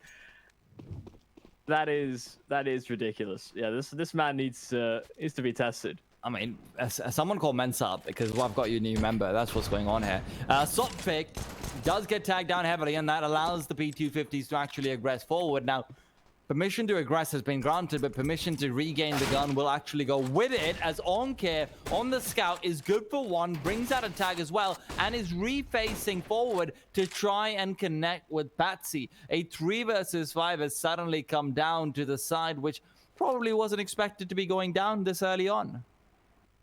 And a lot of guns recovered as well. Yeah, a really good start. Patsy on low HP means they're softened up for the pistols. It doesn't even have to be the rifle or the scout now. If ESPADA somehow weasel their way out of this, that is, I feel like that's it. I mean, Dexter, he's been phenomenal thus far. Another kill found. Finnegan's been taken out. It's now Dexter in the clutch. Can he pull it off? So far, it's a bit awkward. Down to 1 HP now. ESPADA makes sure that that is not an inevitable factor, but he can't get his hands on the AWP. His arms aren't long enough. It didn't make it over the railing. But Navi Jr., they get a bit of a lifeline. Again, a pistol buy that really comes forward. And it's a very important lifeline as well, because it's one that forces ESPADA onto a force buy where their utility is lackluster. And one thing I'll have to say about Navi Jr. is that they've been largely countered not just by, pure firepower and super big brain plays from Dexter. It's been very much centered around the utility as well. The flashbang from ESPADA have been incredibly good. Yeah, absolutely. I think it's fair to say that they have been the more impressive of the two so far. There's still a lot of unanswered questions about where Navi Jr. fit into the grand scale operation, because it just seems like ESPADA just have a class above, even if they're in dire straits, just getting some great performances out of their players. ESPADA can't connect with the shot initially. It leaves a lot of the heavy lifting onto Topa, and Gaspadarov can reface that for one more, but he's been spotted en route to the car. Will be backing off, smokes himself off as well to try and find a few kills in it, but the Molotov forces him into Patsy's angle. Bit is good for a trade, and a 2 versus 3 where the T's have a chance but not a favor. Now, Dima wants to get aggressive early on to smoke off CT and allow his teammate to come over, but they're expecting a long cross. They're not expecting a hit to come in from short, and that's where the double little attack will be incredibly important. Patsy's coming in from the back line, maybe even thinking about going over to the B side. Dima just needs to get a kill over here, and he's good, and he's looking for more, but the spray isn't quite there. Patsy's moved back all the way towards the B bomb site. He's got a smoke, he's got a Molotov as well. They're not checking the angle as he's crossing past. That means he can get the bomb plant down for free, and the smoke will be buying him all that much more time towards window if he even so chooses to use it. He's actually getting aggressive. Patsy knows his HP is low, and he needs to isolate these 1v1s. Now he's already moved past the truck. He's already on to CT. He's waiting for these players to push forward. They're checking the angles though. Bit is not going to be caught off guard.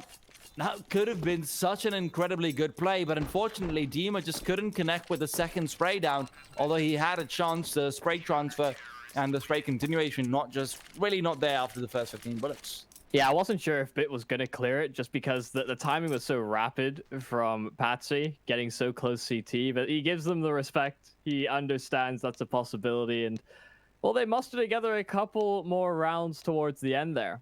It's, again, a really dominant T side from ESPADA to bring it into the second half.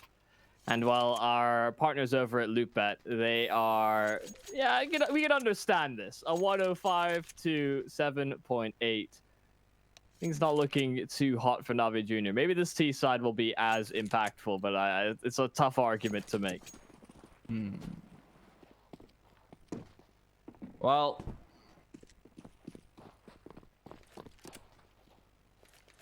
at this point, we have got ourselves a chance for a show. Navi Jr. and 4 have given themselves a much better shot than they did in Overpass, but it is still CT side of Dust 2, where Patsy's got an aggressive early on. Finds himself the kill as well, so some good stuff. And Navi Jr., well, they're just losing men left, right, and center, at least in Overpass. They had the pistol round to bail them out of a sticky situation, but something tells me there's still toffee to be melted around these fingers. Patsy trying to fight back. He's got very little life to work with, but Dima's good for a trade. Sotpic as well aggresses on towards short to keep the T's choked in. And although the CT players are low, it's all a game of headshots on these pistol rounds.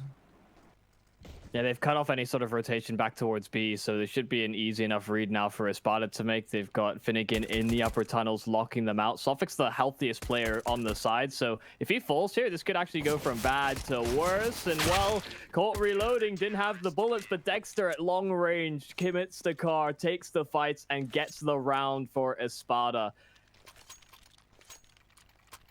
Such a smart setup, it felt like, from ESPADA. They go for a peek through middle. They see that lower tunnels aggression. One player actually meets and gets passed towards the Xbox, where there's a smoke from Navi Jr. And Finnegan nades the top of the boxes, such that the player that actually ends up aggressing on short is one bullet territory. He's really softened up.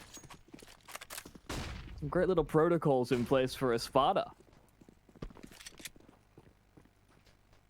Well,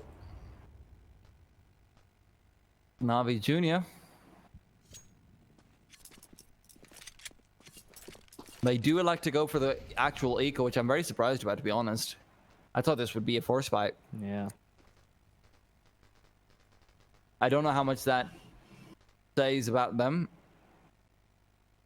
and their confidence in this game so far, but Dexter is going to be given a firing range. Now, that is a firing range that shoots back as well. It's an advanced firing range, and I think you didn't mean to go onto that track, but P250 has been a little bit faithful for them. Unfortunately, Finnegan and Sopfig just come and clean it all up. We don't see a single kill from the perspective of the players, but that's just because you don't want to be going around teaching players how to actually shoot. That's what is spotting out. 13-4. No bomb plunder. Yeah, that's always one of the issues when you get that entry towards long, unless you get the follow-up frag on sort of a long pressure or a deep CT, you can't actually get your hands on the rifle. So yeah, they just get mopped up by the rotations from ESPADA. This has to be it. This has to be all stops out for Navi Jr. because if not, ESPADA likely project themselves up to 15, and 11 straight is not a healthy prospect. The odds get worse and worse, I'm sure, by our partners. All nading towards the upper tunnels. Navi Jr. are congregated outside of it. They're really trying to get an execute underway or maybe punish aggression here from ESPADA, but they're using that lurk smoke, trying to get an advanced position. The spam is good, though.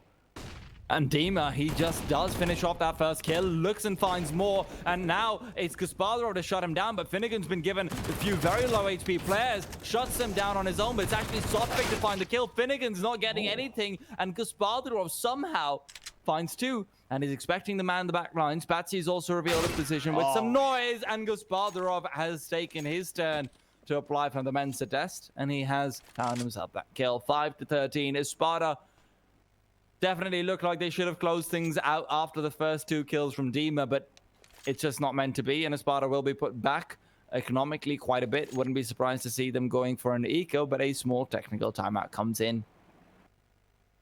Yeah, good recognition from Gasparov. Typically in chaotic situations like that, it can be very often that players kind of lose track of what's going on, where a player could possibly be located, but he hones in on the right angle. Like you said, a comparable read to that of Dexter when he was put in a similar position over at A. It's also not just the right angle, it's also the fact that Gaspadrov in that position, instead of still just sticking inside the tunnel, he even has the wherewithal to crouch strafe all the way back to the corner of the tunnel boxes, which is an incredibly good off angle, because like you saw over there, we were looking at things from the perspective of Batsy. Batsy with the MP9 proceeds forward and he's just cut down at the throat before he can even see Gaspadrov. So the left eye, right eye advantage even really kicking in that situation.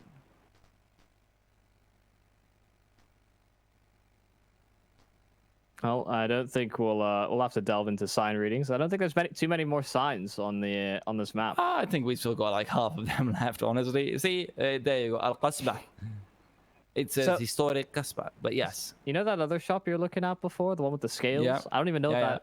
What does that even mean? Which one? It's the one towards top middle by the barrels.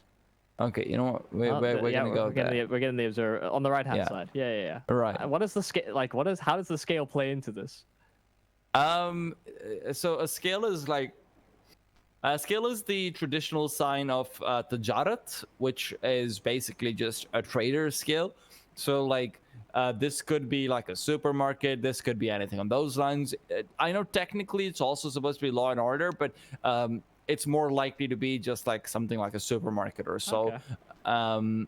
On the left side, though, I think is a makeup store on the left of this, because obviously there's a big old lipstick over there. However, it could also just be a general like cosmetics store, because so in a lot of Middle Eastern areas, Western symbology is used in a slightly misguided manner, because obviously it's not that easily understandable, but it's always interesting to see that come out. So you'll see some signs being used in ways that you won't see in the West, but it's just understood over there in that regards as well. Now, what is this? We've got ourselves I believe this is Ashari Aroisi. Yeah, Ashari Aroisi. Yes. Rue Principale. Yeah, Principal Road or Street. Yeah. Do you speak French? Yeah, I speak a little bit of French. Ah, je parle pas français un petit aussi. That's the Yes. only French I know. But yes, Ayadat al Usnan. Oh, also, wait, is there? Wait, can I look at the smaller sign above as well? Oh, okay, that is an Ain. Okay, for a second I thought there was an Aleph instead of an Ain in one sign. Whatever. Point is, it's Ayadat al Asnan. But there you go. Point is also that with those smiley teeth, which are perfectly trimmed, we've got ourselves another game, and that's why they're smiling. Yeah, they've kept themselves afloat at the very least, but the raft still has a few holes in it that need plugging up. Not quite ready to join the armada. Now we need to make sure that these rounds are clean. If they can establish a healthy T-side economy, it'll bode well for their rounds moving forward. ESPADA are going to make sure that things are as difficult as possible. I can assure you of that. And while Demo will get an opportunity at a first kill, is going to be spotted out and actually funneling Navi Jr. towards that B bomb site where the majority of ESPADA are located. Well, ESPADA could still come out with a sudden victory because of the double nades they have. We already saw how much damage we can do to Navi Jr. with that lurk smoke up. But Navi Jr. elect to go for the correct route. They're going for short control where, hey, even if you've stationed 4 USBs, they're not going to do much at short, realistically, unless there's just some dentist of 2015 level of headshots being hit. But as I say, that actually hold on. I thought Deagle at the ready is connecting with the first. They're going in for more, and the grenade has also gone out. Beautiful stuff, and this could be the execution. The guillotine is hovering above their heads, but will it ever drop? A 3 versus 2, and it's all down to these CTs. They've only got pistols, but Capacho in the backline can go for the backstab. Softic peeks out. He's been able to find the information, but information is not all that matters at this point. Dexter will fall as well, and although damage is very good, Dexter can pick up an AK and still... Actually, not Dexter, or the Patsy can pick up an AK and still give himself a chance. A 1v2, and Capacho's really the only major threat where I would favor him in a deal. Can Patsy isolate the 1v1s? Yeah, Topa's in a great position. If Patsy progresses through window, he can immediately trade if Capacho falls. Vice versa as well, and while Topa has the angle honed in low HP or not, Navi Jr. circumnavigate the potential disaster that lay ahead of them. I mean, the stack from B, they go for a mid-B split, and like you said, the nades, the peaks from ESPADA, they commit so many resources outside that it comes back to bite them. That lingering play from Capacho was the thing that brought Navi Jr. back into the round. If Capacho was still coming from the same face, and the 3 versus 2 and the numeric advantage for the CT side would have made it just nearly impossible anyhow. Deagles are so deadly as it is. You give them an advantage and close range angles. Yeah, I favor the Deagles in that situation. Dexter, however, now does have the AWP, not being boosted up though. ESPADA not really showing us too many of their signature plays so far, although it seemed like maybe Sotvic wanted to come over to help him out with that regard. Bit mollied off as well. And it's very much going to be a game of this A short hold. There are the CT players ready. Is there a flashbang in Dexter's hand? Yes, there is. A flashbang will go out. Sotvic, unfortunately, doesn't turn around in time. And with that, he is also blinded up. So what could have been a big kill ends up being a big amount of information given up. A brilliant flash to blind up the entirety of the CT side in those angles. But Capacho on the lurk is finding 2. And with that, the B site's been emptied. Capacho very much been the only reason why Navi Jr. are still in this game for the past few rounds. Yeah, punishes the B site aggression there from ESPADA. Maybe Navi Jr. getting a bit more of a read on how ESPADA are going to react. A bit of pressure felt towards short, towards that A site. That's when the B players go for a bit more exploration. It's that push and pull dynamic. It can be punishable.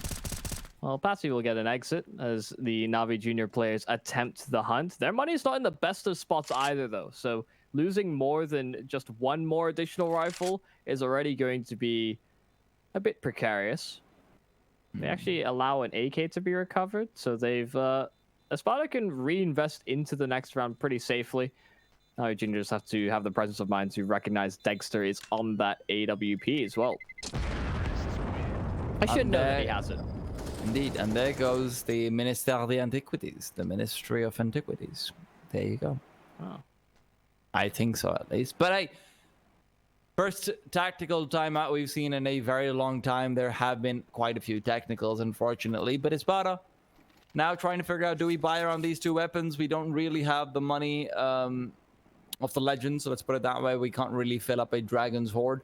But actually, yeah, they're buying up. They're buying up. That makes sense.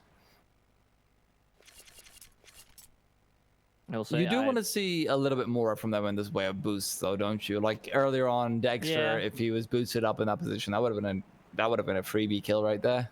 Honestly, it's what made them so exciting to watch the last time we got to cast them. So yeah, it's still pretty exciting with all the clutches that we've seen Dexter pull out, but the previous round was just a little bit unfortunate. If Sotfik hadn't been blinded up on his own, that would have been at least a 2k coming out on a shot, and that would have been a big difference maker for the round. Instead, Capacho feels comfortable finding the kills that they need to penetrate the B bomb site, and with that, that's all she wrote.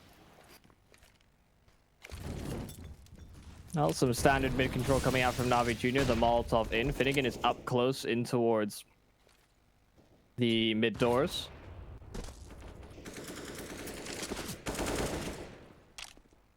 Well, he's able to fall back. This is a pretty bog standard round. Nobody getting overly aggressive on that CT side. Nobody overcommitting for faster plays down middle from Na'Vi Jr.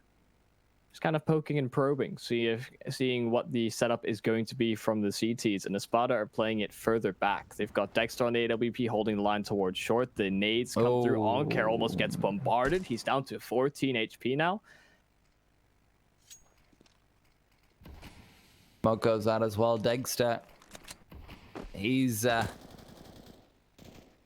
going to be able to find the easy kills, at least for now, but it is Na'Vi Jr. to start to go over towards B, the mid to B setup coming in. They've got to fight mid soon. Bit dodges a flashbang. Finnegan peeks out, but it's a trade in favor of the T's. Na'Vi Jr. are very much in control, and ESPADA are very much going for the save in this situation. Great decision making coming out from Na'Vi Jr. to go wrap around for the mid B split once they've realized that mid presence has been given away. And the reason why they even realized that was, of course, because the mid player actually jumped across a smoke where there was a bit of a gap in it and showed that he's going back to CT spawn. Because of that, they feel so much more comfortable actually fighting towards that B bomb site. Yeah, Na'Vi Jr. have been doing a good job as well of containing the little microaggressions that ESPADA are throwing towards them. You can see just the impact that Capacho's had in a couple of rounds prior. The idea of going for sort of explorations towards B, pushing the upper tunnels is now beginning to fade from the ESPADA minds. If Na'Vi Jr. are holding for that specifically and they're in the right positions to deal with it, then ESPADA could very well find themselves in man disadvantaged situations. Well, the T side from Na'Vi Jr. so far has been well called. There has been a couple of close calls. They still maintain a pretty good stead of things. Yep. 13-8.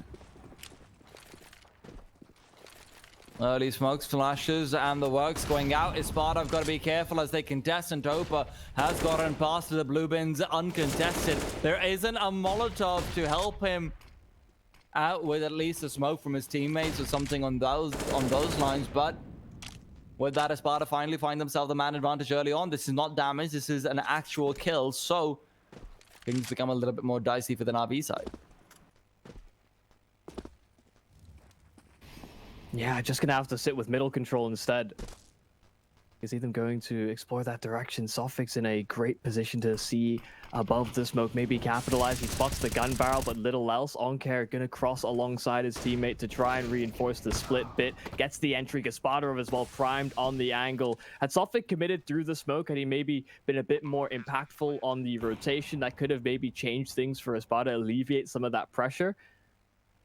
But the execute works the way Na'Vi Jr. had drawn it up. They smoke off the angle. They approach that B site split. They get it done. They keep 4 healthy. They don't even chase ESPADA down with these rifles. So the buys will seemingly be perpetual from the CT side. Navi Junior getting a firm grip of their own economy. Now a 9th round on the board. That lead that ESPADA had to start off this half is very fleeting. And the B side has surprisingly enough been the point of major contention where they just aren't able to keep a hold of things. Now ESPADA, they're going for what is considered to be the standard play. Hey, if you're getting aggressive, get aggressive on long, get some control, find a kill if you can, or at least keep map control. But no, it doesn't matter. Navi Junior, all they do is they go into the B-bomb site, and what is supposed to be a notoriously difficult task just seems to be repetitive, easy, and donkey work for Navi Junior, as they just make it look like, yeah, it's a walk in the park.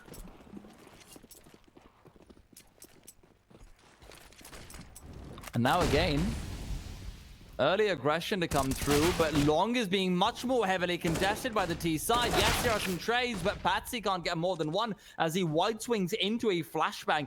Dexter is left to do a lot of the heavy lifting, and with the Molotov that's coming his way, soon enough, that heavy lifting is going to be all the harder. Yeah, they're really waiting for the re-aggression here from ESPADA. You can see Oncare playing anti-flash, Gaspadarov still holding the corner with the AWP. But Dexter's unmoving. Just making sure they can't cross towards pit all too safely. There might be a bit of utility as they go for the cross. No, Oncare hits the deck, but still committing to the fight. It's Bit able to trade things out successfully. Finnegan and Dima, they're going to have sight lines in, but those smokes are going to make all the difference. They can cross the site successfully. Dima trying to buy a bit more space with a smoke of his own. And he's up to some tricksy stuff, but no, Bit reads into it. He spams the smoke, takes him down. Finnegan in a 1 versus 3. And while he'll give up a sound cue, running towards the bomb planter, he's not quite able to contest it. And this is going to have to be a save call from him. Dexter taking the early kill onto a shoulder peak player and then literally not moving is one of the strangest opping decisions I think you'll see. He wide swung. Yes, and he didn't swing back. That's the strangest thing, especially when you consider that his teammates, well, he had full HP, so a Molotov's not going to kill him immediately, and his teammates have a flashbang. So even if he just wants to stay put and wait for them to try and flush him out, a flash from his teammates is all he needs to at least be given a fair fight at a second kill. Instead, he puts himself in an impossible situation where it's just like you can't hit that shot. It just can't be done. You can't even bolt back the AWP in time. So yeah, it was really a question mark. He commits so hard to the angle, just maybe not expecting Navi Junior to have the right spacing, but that's underestimation, maybe overconfidence there from Dexter to just lock things down. No, but the funniest thing is Navi Junior didn't have the right spacing. If he was holding a tighter angle, he would have been able to re-peek that out again and at least have a chance, but because of how wide he was, he literally just didn't move back. He didn't even try. So, strange times. But at least this time, long control will not be bled out early on. ESPADA on this CT side looking mighty weak after their initial pistol run victory.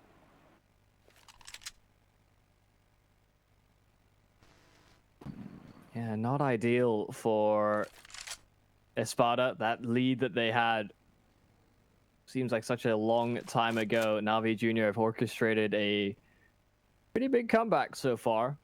Still a bit more to go to tie things up. Ooh. Really, the utility usage from ESPADA has been pretty on point. The nades, the bombarding towards some pretty key angles. Short is usually a heavily contested utility point. But they're actually getting the tags in as well, so it's well timed. Navi Junior have ground out a lot of the clock now, down to 35 seconds to get a site play underway. And it seems like the A-bomb site is the objective. That smoke being lined up, Sofvik's going to try and get himself in towards Goose. ESPADA are prepared for this. Well, Sofvik, flashbang at the ready, will be playing this counterplay out soon, but Dexter's got to hit the shot. The flashbang is good, but Sofvik still finds a kill nonetheless. Unfortunately, there's a one-way smoke not in his favor, and a 2v2 is secured by Patsy instead. Still a very difficult retake, nigh impossible without utility, and that is something they have literally none of. So I wouldn't even hate a save at this point, but They will, of course, attempt to go for it. This is the closest chance they've had for a while, but with these Molotovs coming in towards short time and time again, it's not going to be easy whatsoever. There's also no fallen utility they can pick up and try and use to their advantage. Capacho's in such a strong angle. Patsy's been run boosted downwards, and now it's all about these two differing angles, and Gospodarov hitting that shot seals the deal. This is an impossible retake, and Finnegan realizes that he's backed off and he's running away to safety. Man, that's unfortunate. That's unfortunate. What can I say other than that? Yeah, ESPADA seems so prepared for the fights, but the utility from Na'Vi Jr. is so well timed that you can see Dexter trying to get involved with the AWP. He gets flashed off the angle once, but even when the drop down players from Na'Vi Jr., the players that are sort of trying to progress up through that typical CT rotate, he gets flashed off that as well. So, I mean, the timings on the utility was really, really good for Na'Vi Jr. Even with Patsy bringing a couple frags back, Gospodarov having an AWP on the retake just makes a world of a difference. Boba getting aggressive initially with a flashbang off his own to assist out, but yeah.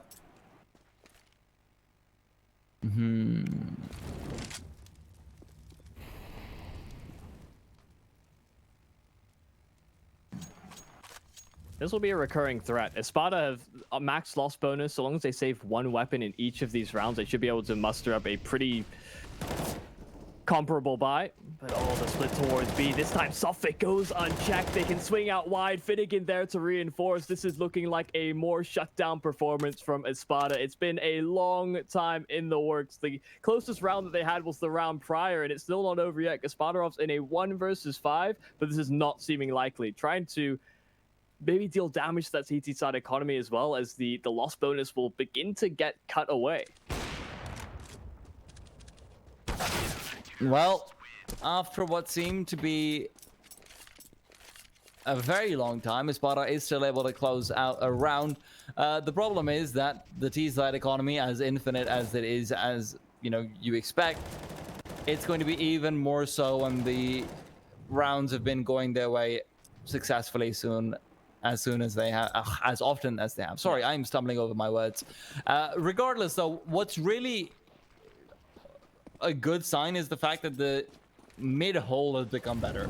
That round was the first time we've actually seen them successfully defend against a B-side hit from mid, and that's just nice to see the adjustment of positioning come out. They know that they need to get into better positions for mid-aggression early on, and they make it work nicely with a great crossfire. So always like to see that. And this time they didn't have Sophic in towards CT, right? You pointed it out before where he played close and he rotated back through CT spawn to try and help out A bit more. But B has been the weakness, so it's identified from ESPADA. There's been an adaptation. Now, adaptations are still required on ESPADA to get these last 2 rounds. That one was difficult enough as it was.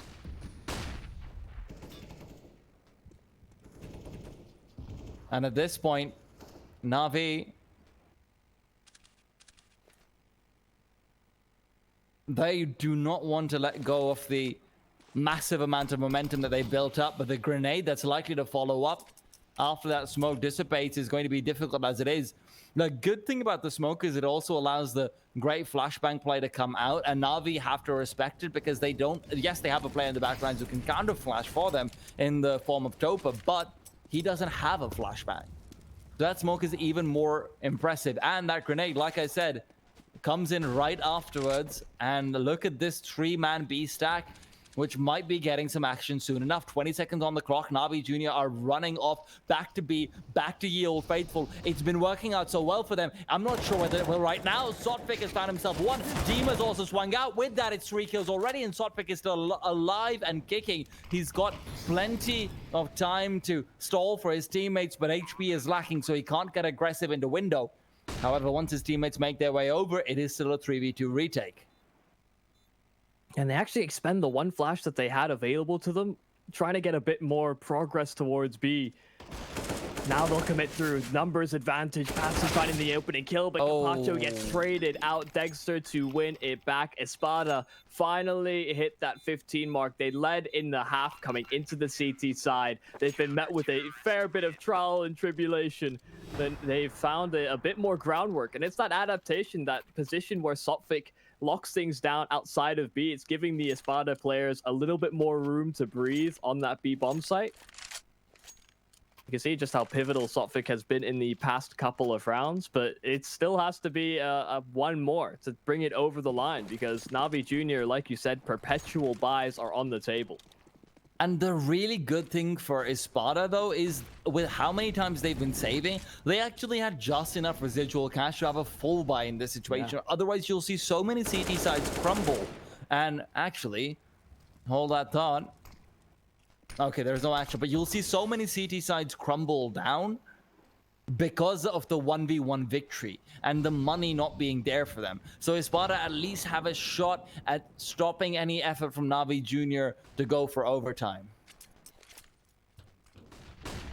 Well, now the long take will come out for Navi Jr. Patsy in the hot seat, doesn't have support. His teammates are far and away. They're nading him out, trying to flush him into the open, and Oncare finds the opening duel. Tagged down to fairly low HP, but they'll take that duel any day of the week. Sophic trying to make up for lost ground. Capacho's been dealt with, but they lose Dexter on the site. Sophic eliminated as well. So this is looking good for Navi Jr., but Finnegan on the rotation makes things a little bit more interesting. Who's flanking out who here? Dima getting the backstab off of short. It's down to a one-on-one again, and above the smoke, he plays it well. The smoke's down. Dima is unsuspecting. Navi Jr. edge out the win. And they edge it out at the most crucial point as well, where ESPADA can have their money put back down. And remember, that money goes down a long way, because ESPADA have found themselves 2 rounds in a row, which puts their loss bonus at a measly, paltry $2,400. So now, yes, you've got 29 coming up next, but that's also a 15-13. That's one more gun round that you have to secure yourself the game. Otherwise, Navi Jr. are going to overtime. And yes, we've seen Miracles be close to realization, but that needs to go further. Dima, yet again, with the Deagle, finding the early kill, but this time it's an AK recovered and no damage dealt. Suddenly, a much more lethal CT side defense could be possible, and Navi Jr. are second-guessing themselves. Meanwhile, ESPADA knows that Capacho is always there. Capacho is always alert, and with that information, they can aggress forward again, find themselves another gun, and it's now all down to Sotvic, who's moved past and is ready to even push through the smoke when the desire and the need comes to it.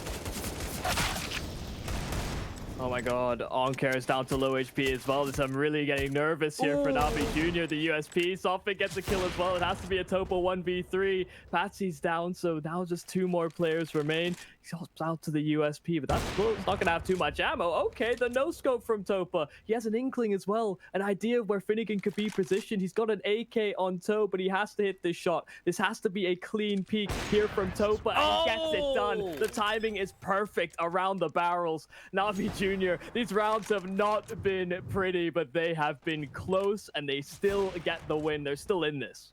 The problem, though, is, remember the perpetuity of buys I was talking about? Yeah, well, that's not really there anymore, Yumi. Now, you've got yourself this one last opportunity for both these teams. And honestly, ESPADA, if they save up 3 guns at this point and Navi loses all but 1 player, something on those lines comes in, you're going to see them not have full utility in the next round. And that's very important with the style Navi Jr. has been playing. So this is very much, has to be either ESPADA not being able to save or a convincing victory from Navi Jr. where they can at least keep 3 players alive to keep it going in that regard. ESPADA, this is their last chance though. This is their last hurrah. This is their last attempt at a full gun versus gun duel, and they need to bring out something new, something exciting, something that'll make me think that yes, they can.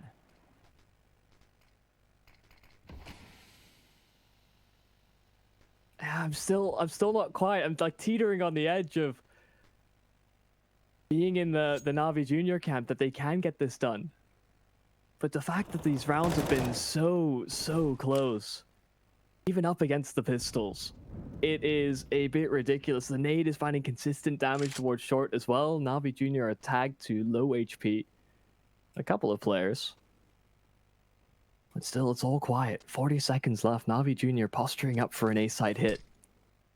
Well, there goes the Vanguard smokes and Molotov to be the standard counter. Grenade as well will do a lot of damage if they want to push through, but the grenade goes short by just a bit. He was maybe expecting a jump down to come in, but it's Dexter to find the first kill, and he's looking for more. Will connect this time. The repeats are nice and crisp. Now, a flashbang goes up high. They'll be able to aggress forward from the CT side, but a grenade is what cancels the bomb plot. And with that, we finally have our victors.